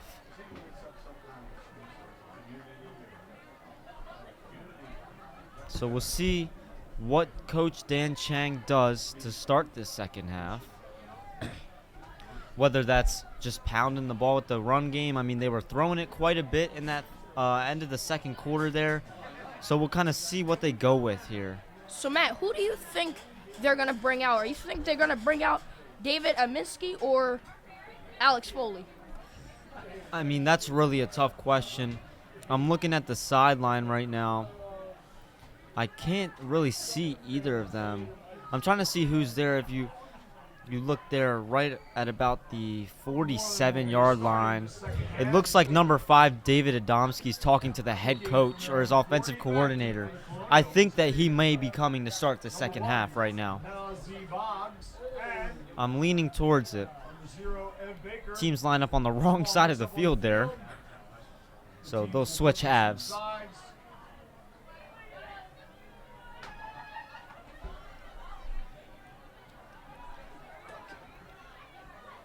Getting ready for kickoff, baby. Let's go. And once again, deep for the Colonials, number 0, Ed Baker, and number 1, Nazi Boggs. Upper Moreland here to kick off. The first time they'll be kicking off for this entire game. A fun stat for you. They have not scored a single point yet. So here we go with the second half of this senior night. It is not over until it's over. Absolutely. Everett Baker takes the kick. He's had a couple good punt returns. He spins off a tackle there, and he gets loose. What a run. Baker's past the 40, past Baker's the 50, going, and he's down. He's brought down at the 40-yard line. Everett Baker. What a run by Everett Baker. Absolutely. That's about a 50, 60-yard kick return there. That's his third great return of this game as well. The Colonials left hash. So now they get great field position to start in the second half. That's what they've been accustomed to. Getting stops, getting easy field position, and just punching the ball in. I think the Colonials' advantage in this game has been really good with setup, setting up their positioning to take the advantage in the game. There's a handoff to Luke Winterbottom for a great gain there.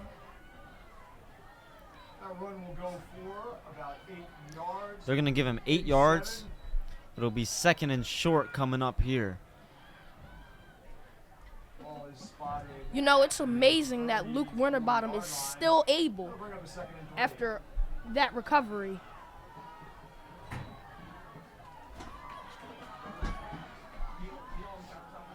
We've got a QB keeper for Lazinski over the middle. See where the spot is. Running behind his line of It looks like they will give him the first down there. Center Max Visa, guard Shinobi Morphia. So Caden Lazinski with another first down pickup on the ground. A little bit of cheering from the fans in the stands there. They're getting pumped up. They're ready to go.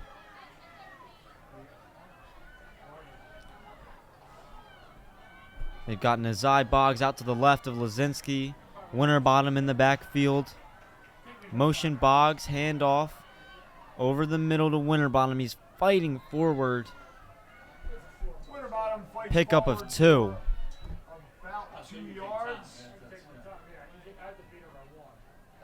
It'll be second and 8. I'll tell you what, I do not want to see anybody score probably as much as I want to see Luke Winterbottom score in this game. Yes. Just especially off of that recovery, just based off an injury, performing like this is amazing. Just is something that's great to see. Motion Baker, they go to that toss again. Everett Baker having himself a game. He is going to pick up about 10 yards. We got a flag as well. There's a flag on the field. It looks like it's going to be against Upper Moreland. It looked like they threw it in. We got a good reaction from Plymouth Whitemarsh's sideline there. We'll see what it definitively is from the crew chief. We've got a personal foul on Upper Moreland. So that should be half the distance to the goal. The ball being spotted inside the red zone. Matt, this being the last game of the official season, of course there's a little intensity because I think the Colonials want to finish strong. Oh, yeah. They've looked like they want to just kill Upper Moreland. They look like they want to demolish them tonight. I mean, they're just going at him right now with the run game. Handoff to Winterbottom. He's swamped in the backfield. Whistles. Winterbottom. Tough to gain any yards when you have about 5 Upper Moreland players there wrapping him up. From just inside the right hash. So we're at second and goal now from about the 9 or 10 yard line here. All the way on that right hash. Let's see what they go to here.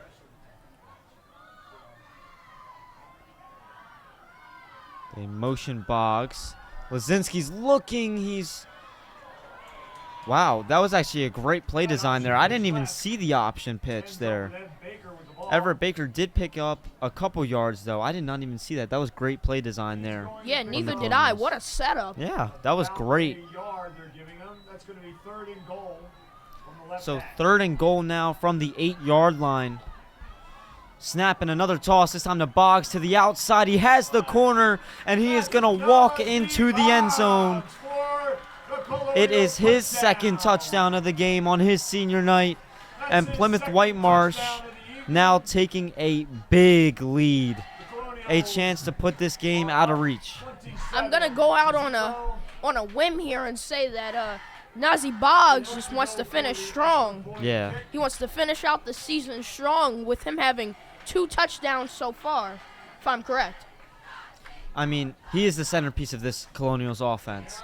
So you obviously know he wants to go out there. He wants to make every touch worth it, and he does right there. He walked into the end zone there. 28-0 is our score. The Colonials looking in total control. A matter of time maybe before we see some running clock here at the rate we're going at right now.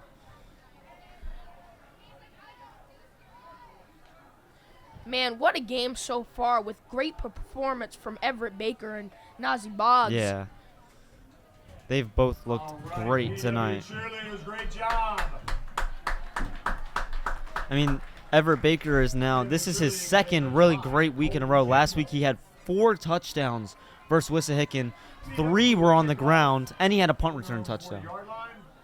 I mean, Wow. they throttled Wissahickon last week, and now they're looking to throttle Upper Moreland heading into the playoffs. Like I said, they're going to finish the season strong. Oh, yeah. They're looking to finish 8-1 here this year. And in the playoffs, they will be looking for a three-peat with league championships. That kickoff swamped up. And we'll see the PW defense out for the first time in the second half.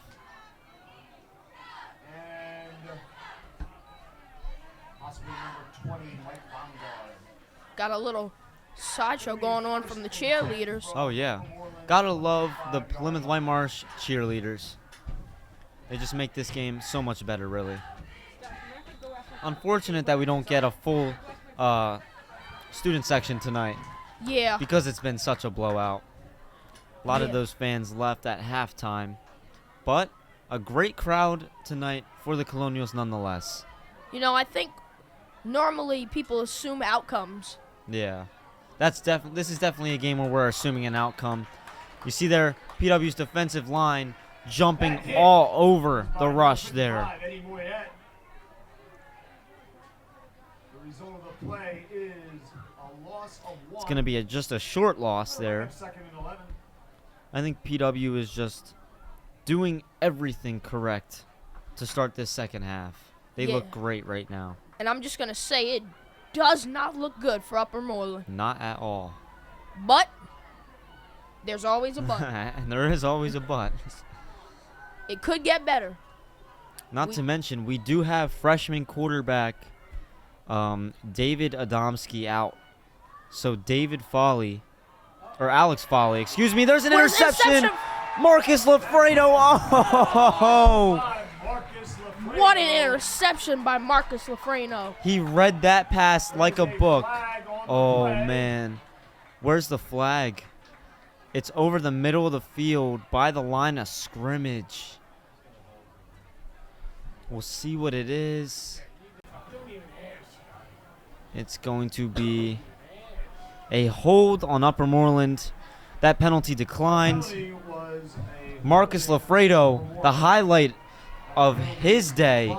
A great interception, almost a pick six. I mean, PW's going to have the ball now at the 4-yard line. I'm going to jump out on a whim here and say that could have been the highlight of our game today. Absolutely. That could have been a knockout blow for Plymouth Whitemarsh.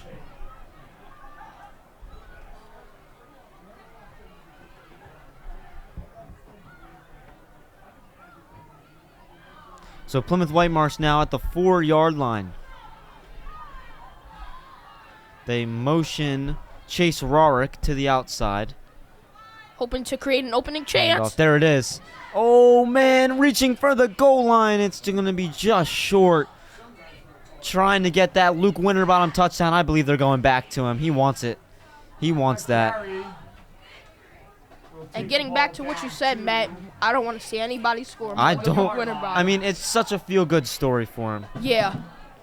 I think they're going to go right back to him here on this play.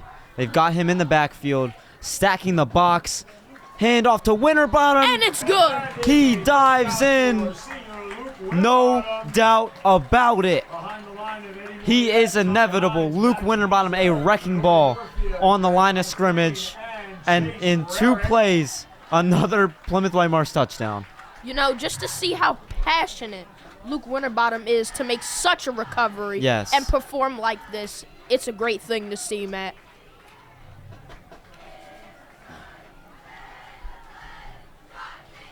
Just defense to offense there for Plymouth Whitemarsh.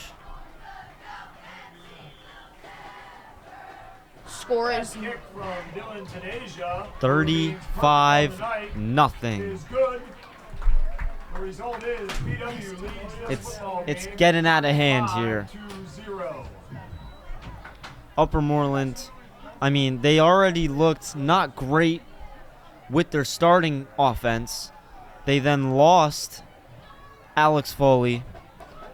And now with a freshman quarterback, which I assume they're going to leave in, because I'm not sure if we're even going to see Alex Foley in the rest of this game.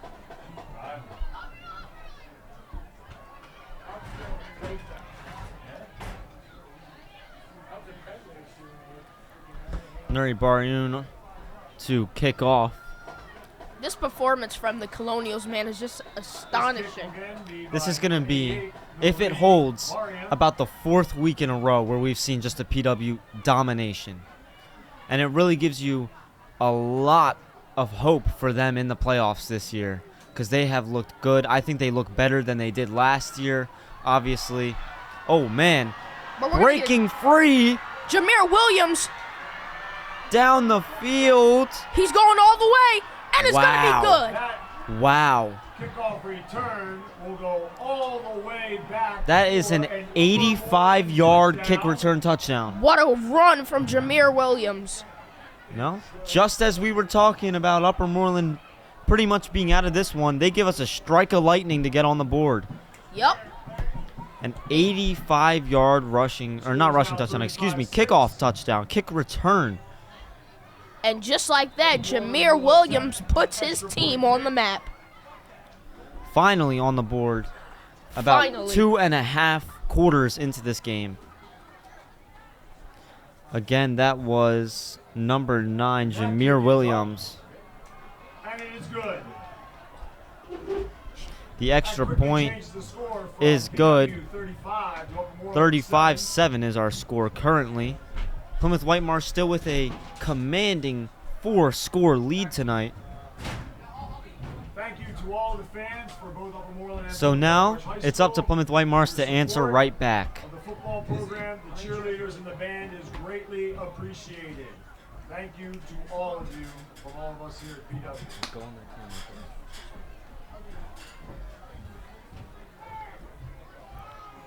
Let's see how Plymouth Whitemarsh responds.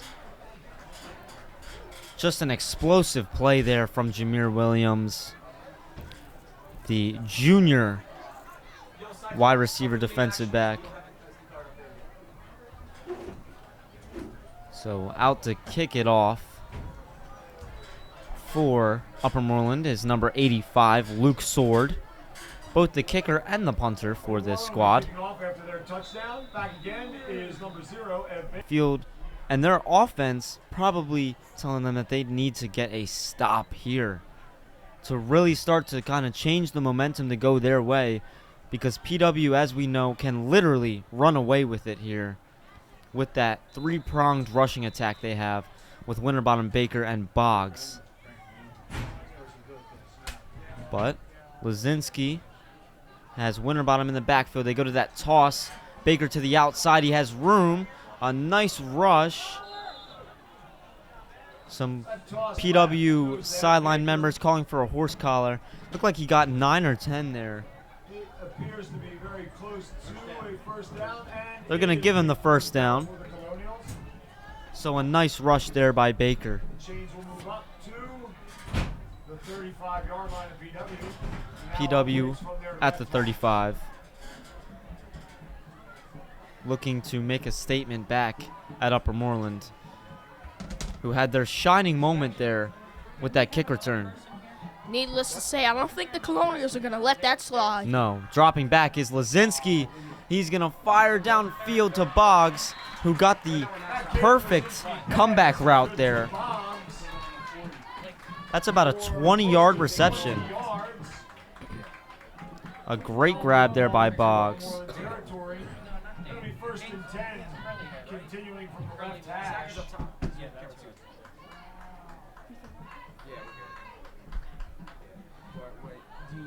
The Plymouth Whitemarsh offense moving well. We'll see what they go with here. About 5 minutes to go in this third. This third quarter has flown by tonight. Lazinski hands it off. It's Winterbottom who has a hole up the middle. Luke Winterbottom taking off downfield. Oh, Down at the my 10. A 30-yard rush for Luke Winterbottom. Are we going to see another touchdown by Luke Winterbottom? I mean, we almost got it there. Great rush for him. Ball is spotted at the 10. Luke Winterbottom came back, and he's willing to prove his worth to the team. Absolutely. One of the most valuable players through his 4 years with Plymouth Whitemarsh, and he's proving that. So big plays for PW have led them to this 1st and goal opportunity now at the 10-yard line. PW taking their time getting to the line, making sure everything is established. We've got Winterbottom in the backfield. They motion. PW trying to set up a good opportunity. Toss. That was Vincent Storty, his first carry of the season.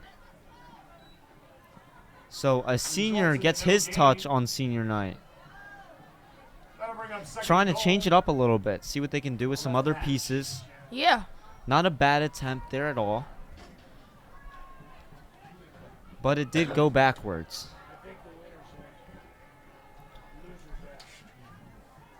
So 2nd and long. Colonial's Storty gonna again try to in create motion. something here. It's Boggs up the gut. He And gets about 4.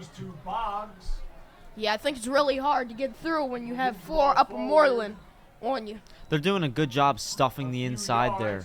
Definitely. I think we need to see PW kind of move it to the outside a little bit. They've worked really well on the outside so far tonight. Yes, I agree. 3rd and goal from the 9-yard line. Plymouth Whitemarsh looking to put it in for their 6th score of the game. They are in field goal range as well. Definitely will be interesting to see what they go with.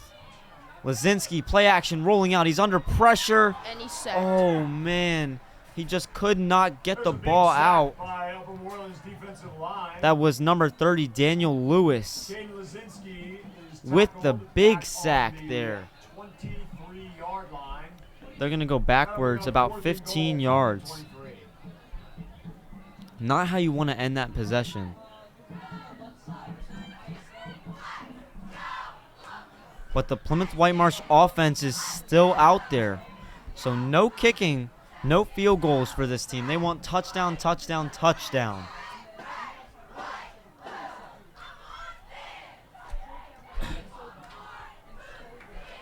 Let's see what they go for. They have to get it in the end zone. Lazinski rolls out straight away to his left. Looking downfield. Firing to the end zone. And it's tipped good. up. And it's incomplete. I spoke too soon, man. Oh, man. Vincent Storty can't believe it.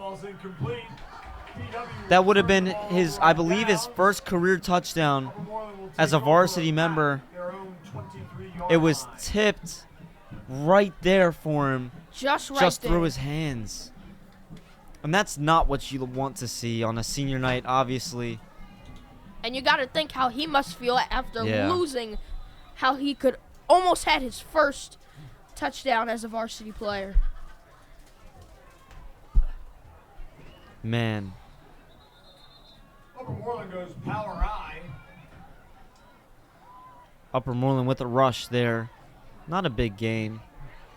Just thinking about what we could have saw there if Vincent Storty would have came down with that ball. Yeah. But more life for Upper Moreland. 3rd quarter running down. We got about a minute 20 left.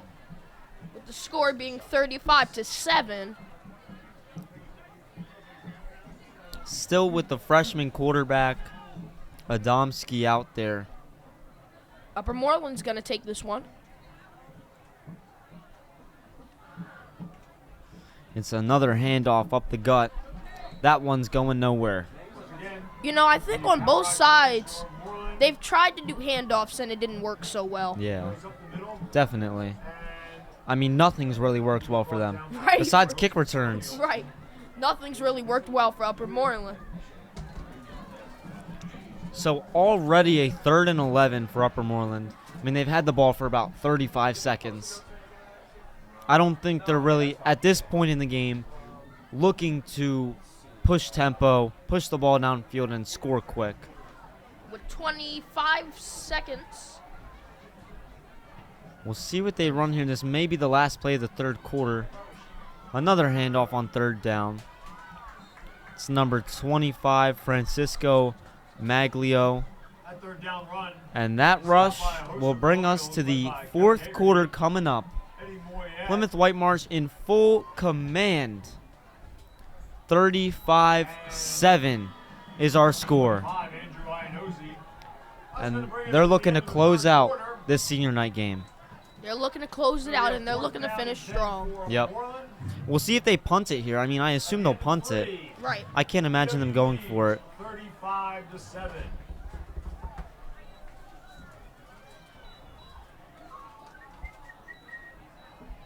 So we'll see what PW does. Teams will switch ends of the field as well, as we prepare for our 4th and final quarter of action.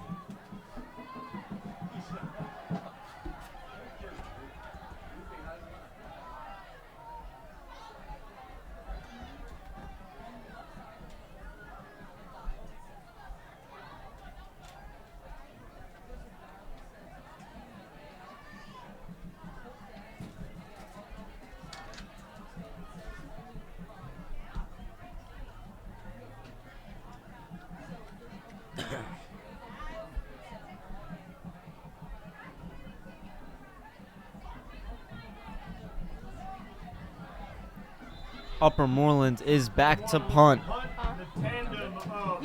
Baker and Boggs both back to receive this punt. Let's see where it goes. It's going to Baker. He lets it bounce. No return for PW. Good punt for Upper Moreland. They get it to the 34-yard line. So here we go, ladies and gentlemen. The final 11 minutes and 45 seconds of our regular season.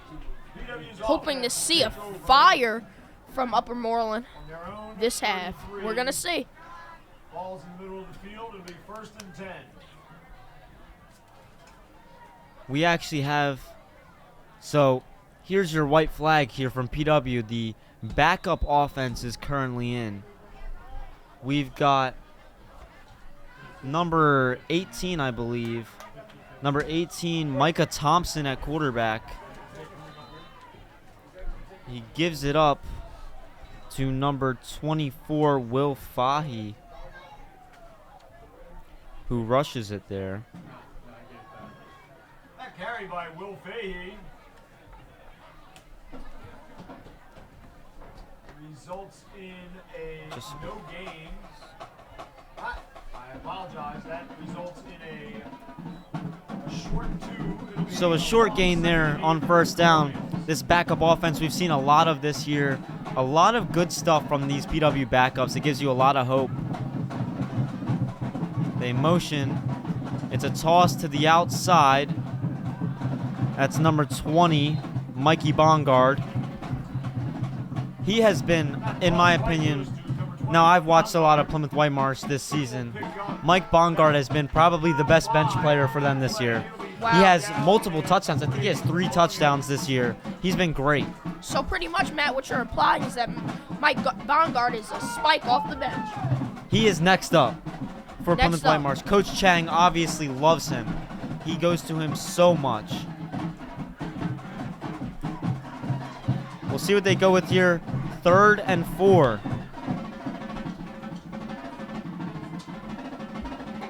Thompson motions. Another pitch to Bongard. He's going nowhere. Brought down for no gain. Pitch again goes to Clock will keep ticking. They're going to send out the punting unit. results in a loss of 1 yard. It'll be 4th and 5 for the Colonials. That Michael Bongard carry results in no gain. It'll be 4th and 5. So a 3 and out for PW. It's their first 3 and out of the game, but it's coming in a spot where 3 and outs really aren't the worst thing in the world. Cheerleaders, great job.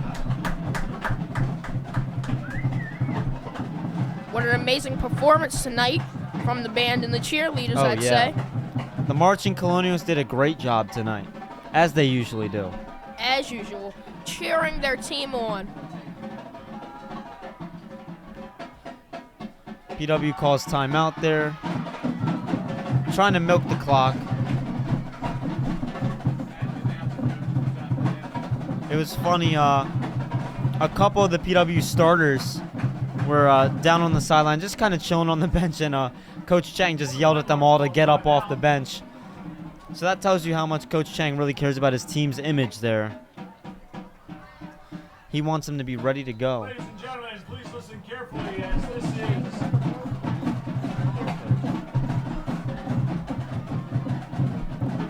So we'll see how Nazai Boggs boots this punt. He's had a couple good ones today. Well, actually, one good one. They've only punted once. Let's hear it for the PW drumline.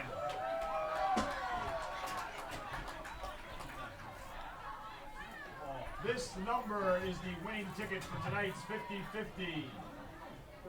Ticket number 442897. Oh, low snap, muffed punt. Boggs gets it off, though. And PW is going to down it at the 30. Uh-oh, there's a flag, though. 897. If you have that ticket, please report to the press box for your 50-50 winnings. Flag is down. See what they want. There's a flag on that punt. Still waiting on the official call here. Chase Smith grabs that punt. He did. He downed that very well. I mean, for a muffed punt, it was pretty good. Yeah, we could have made something out of it, but, you know. Running into the kicker. So there's a penalty. There's a penalty on Upper Moreland here. It's going to advance 5 yards.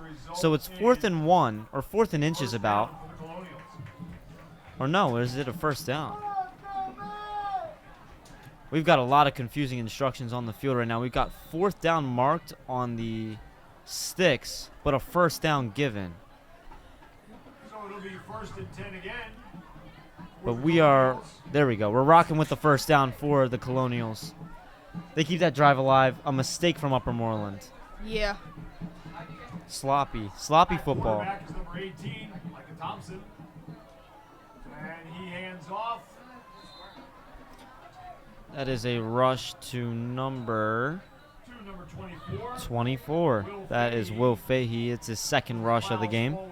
You know, Colonials driving right into Upper Moreland's defensive line hasn't went so well for them, seeing as Upper Moreland stopped it every time. Definitely. I think it's less of a first down game and more of a run the clock out game for PW.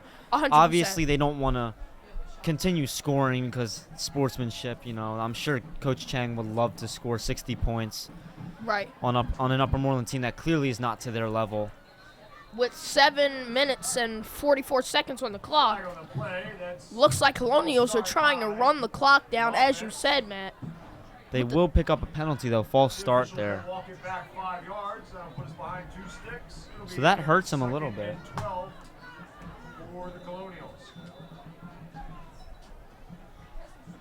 See what they do here. 2nd and way long, 2nd and 12.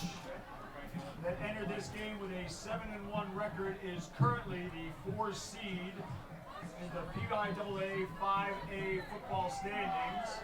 We'll see what they run here, 2nd and 12. They will be hosting a playoff game against a opponent to be determined. Handoff swamped in the backfield. It was Mike Bongard. Upper Moreland makes a great play on the ball there. Crowd next Friday for the opening week of the football playoffs. Seeing as Plymouth Whitemarsh has a 7-1 record, you know, what a team that's hard to beat. Yeah, definitely hard to beat. That one loss came in week 3 versus Quakertown. It was at home. They got shut out. But since then, they have won 4 or 5 straight including their homecoming game, a tough game at Wissahickon, and this senior night game. Wow. What a performance from the Colonials. It's a toss to the outside, taking it upfield for a short gain. Once again, Mike Bongard.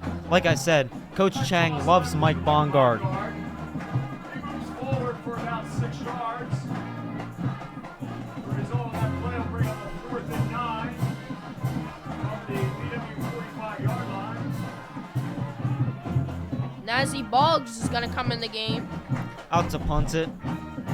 We'll see if this snap on the punt is a little bit better than the last one. Boggs is back to punt. What a performance we've seen from Boggs so far. Yep. 2 scores tonight for him. 2 scores for Everett Baker as well, and a score for Luke Winterbottom. High flying punt. Upper Moreland doesn't want to play it. It'll be down by PW at around the 34-yard line.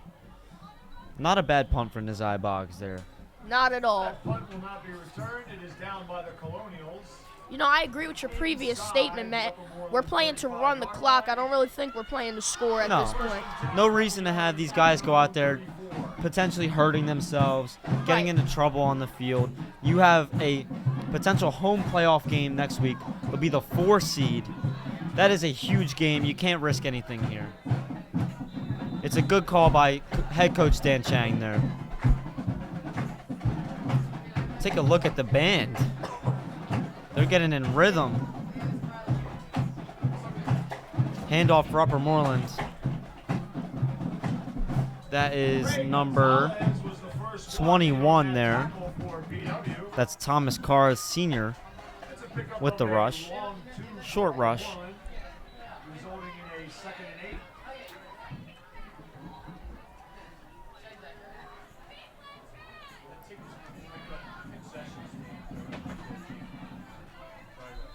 Upper Moreland obviously maybe trying to put it in the end zone again, but they're going to take a timeout here. Timeout for PW. At this point from Upper Moreland, really, I think there's no comeback. But Upper Moreland, they can at least put themselves nearly close. But Or a moral victory. Right. Make themselves feel good about it a little bit. at least they can say, you know, they didn't get blown out.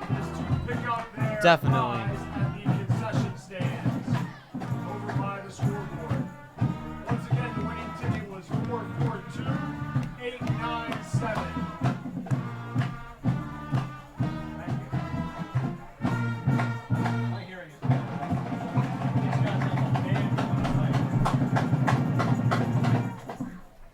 The band with a little encore there. 5 minutes to go in our senior night.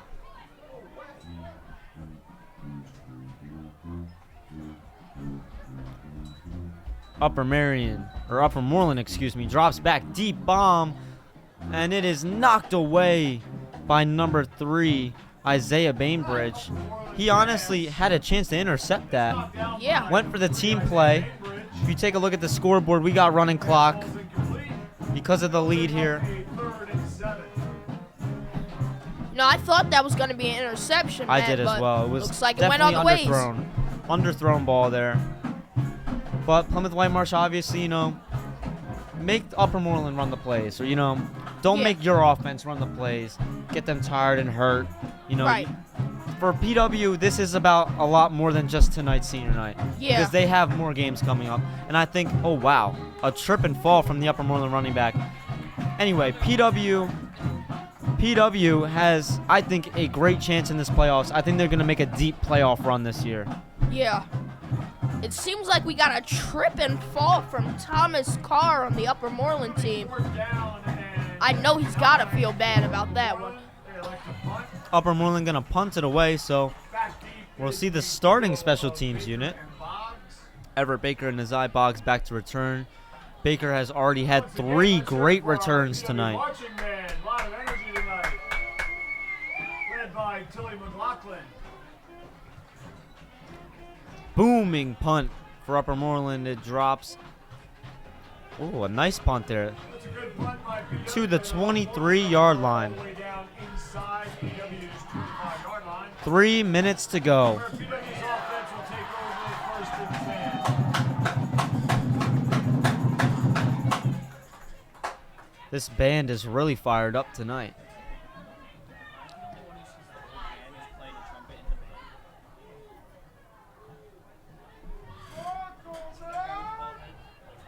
Again, tonight's win will result in Plymouth Whitemarsh's regular season record ending with 8 wins against only 1 loss. They will host a 5A playoff game. Oh, fumbled snap there by Micah Thompson. There's a fumble on the field. Recovered by Ball PW. is fell on by Mike Bongard. You know, the performance of Upper Moreland and the performance of the Colonials really says a lot about the skill gap. Yeah. You know what I'm trying to say I know without exactly what you're saying it. saying. No, I know exactly what you're saying. Yeah. I mean, they've been doing this all year. PW really, they are in that top tier of 5A teams. They are one of the better teams, and it's going to show because they're going to be the 4th seed in the upcoming playoffs, which is big for them because it really shows how good they are. Even though I'm still going to give Upper Moreland their props, you know. Oh, yeah. I mean, with their defensive line and all. They definitely did a good job of putting pressure on. While that pressure didn't maybe translate as much as they would have liked it to, it was there.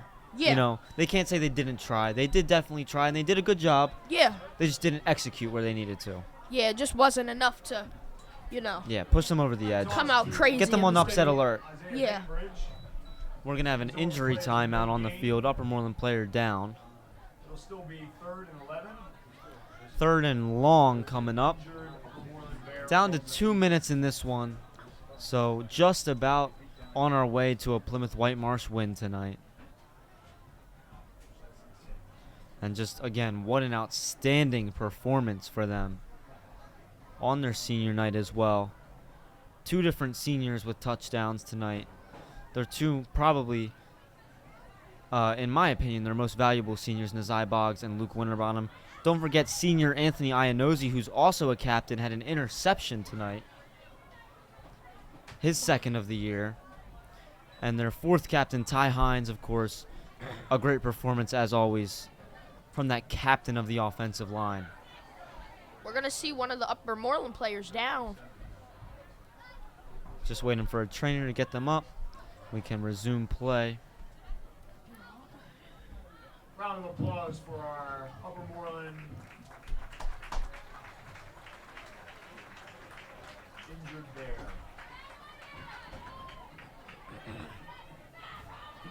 So both teams retaking the field. 2 minutes to go. Once again, 35-7 is our score. With 2 minutes and 3 seconds left on the clock. Here we go. Band's firing up again. We're getting we've seen some action from our band today, I The can band say. in the 4th quarter may be better than Upper Moreland this entire game. Wow. What a statement. I mean, they are putting a performance together right now. PW is going to be able to run quite a bit of clock off here. I think the cheerleaders and the band has a lot to do with the score tonight. Definitely. Definitely. So with this rush, they'll be able to run it down plenty under a minute. Unless we get a timeout, which we won't. So Upper Moreland knows what their situation is. And Plymouth Whitemarsh will punt it away. We'll see maybe one play by Upper Moreland before this game is over. Anthony Iannozzi is going to come in the game. Yep, that special teams unit. Nazai Boggs back to punt. But that play clock winding down. We'll see if they even punt it here. See if they get it off. They do. Another grounder of a punt. Not a bad kick from Boggs. Fielded at the 50. There's a whistle. The knee goes down for the Upper Moreland returner at the 50. Fair catch. 34 seconds, so we'll see one play. The marching Colonials play the fight song. We're going As to they get a have great been. performance from the Marching Colonials. Absolutely. Man, the Marching Colonials have been coming strong today. All of our seniors, senior cheerleaders, 34 senior seconds on the band clock members, is all we senior have. football players, So I assume one rush thank you for all your support tonight. is all we'll see. We're gonna stay rolling until the commentators finish, right? Actually, I'll tell y'all when we can. PW in dominant fashion tonight is going to pick up a 35-7 win. They will improve to 8-1 on the year, and they are going to storm into the playoffs as the number 4 seed, and they will host a playoff game next week. Tonight's contest. 2 touchdowns from Boggs, 2 touchdowns from Baker, and a touchdown from Winterbottom. Congratulations to all the seniors. Israel, it's been great broadcasting with you. You as well, Matt. We will see you next week for the playoffs. The playoffs. Thank you, everyone.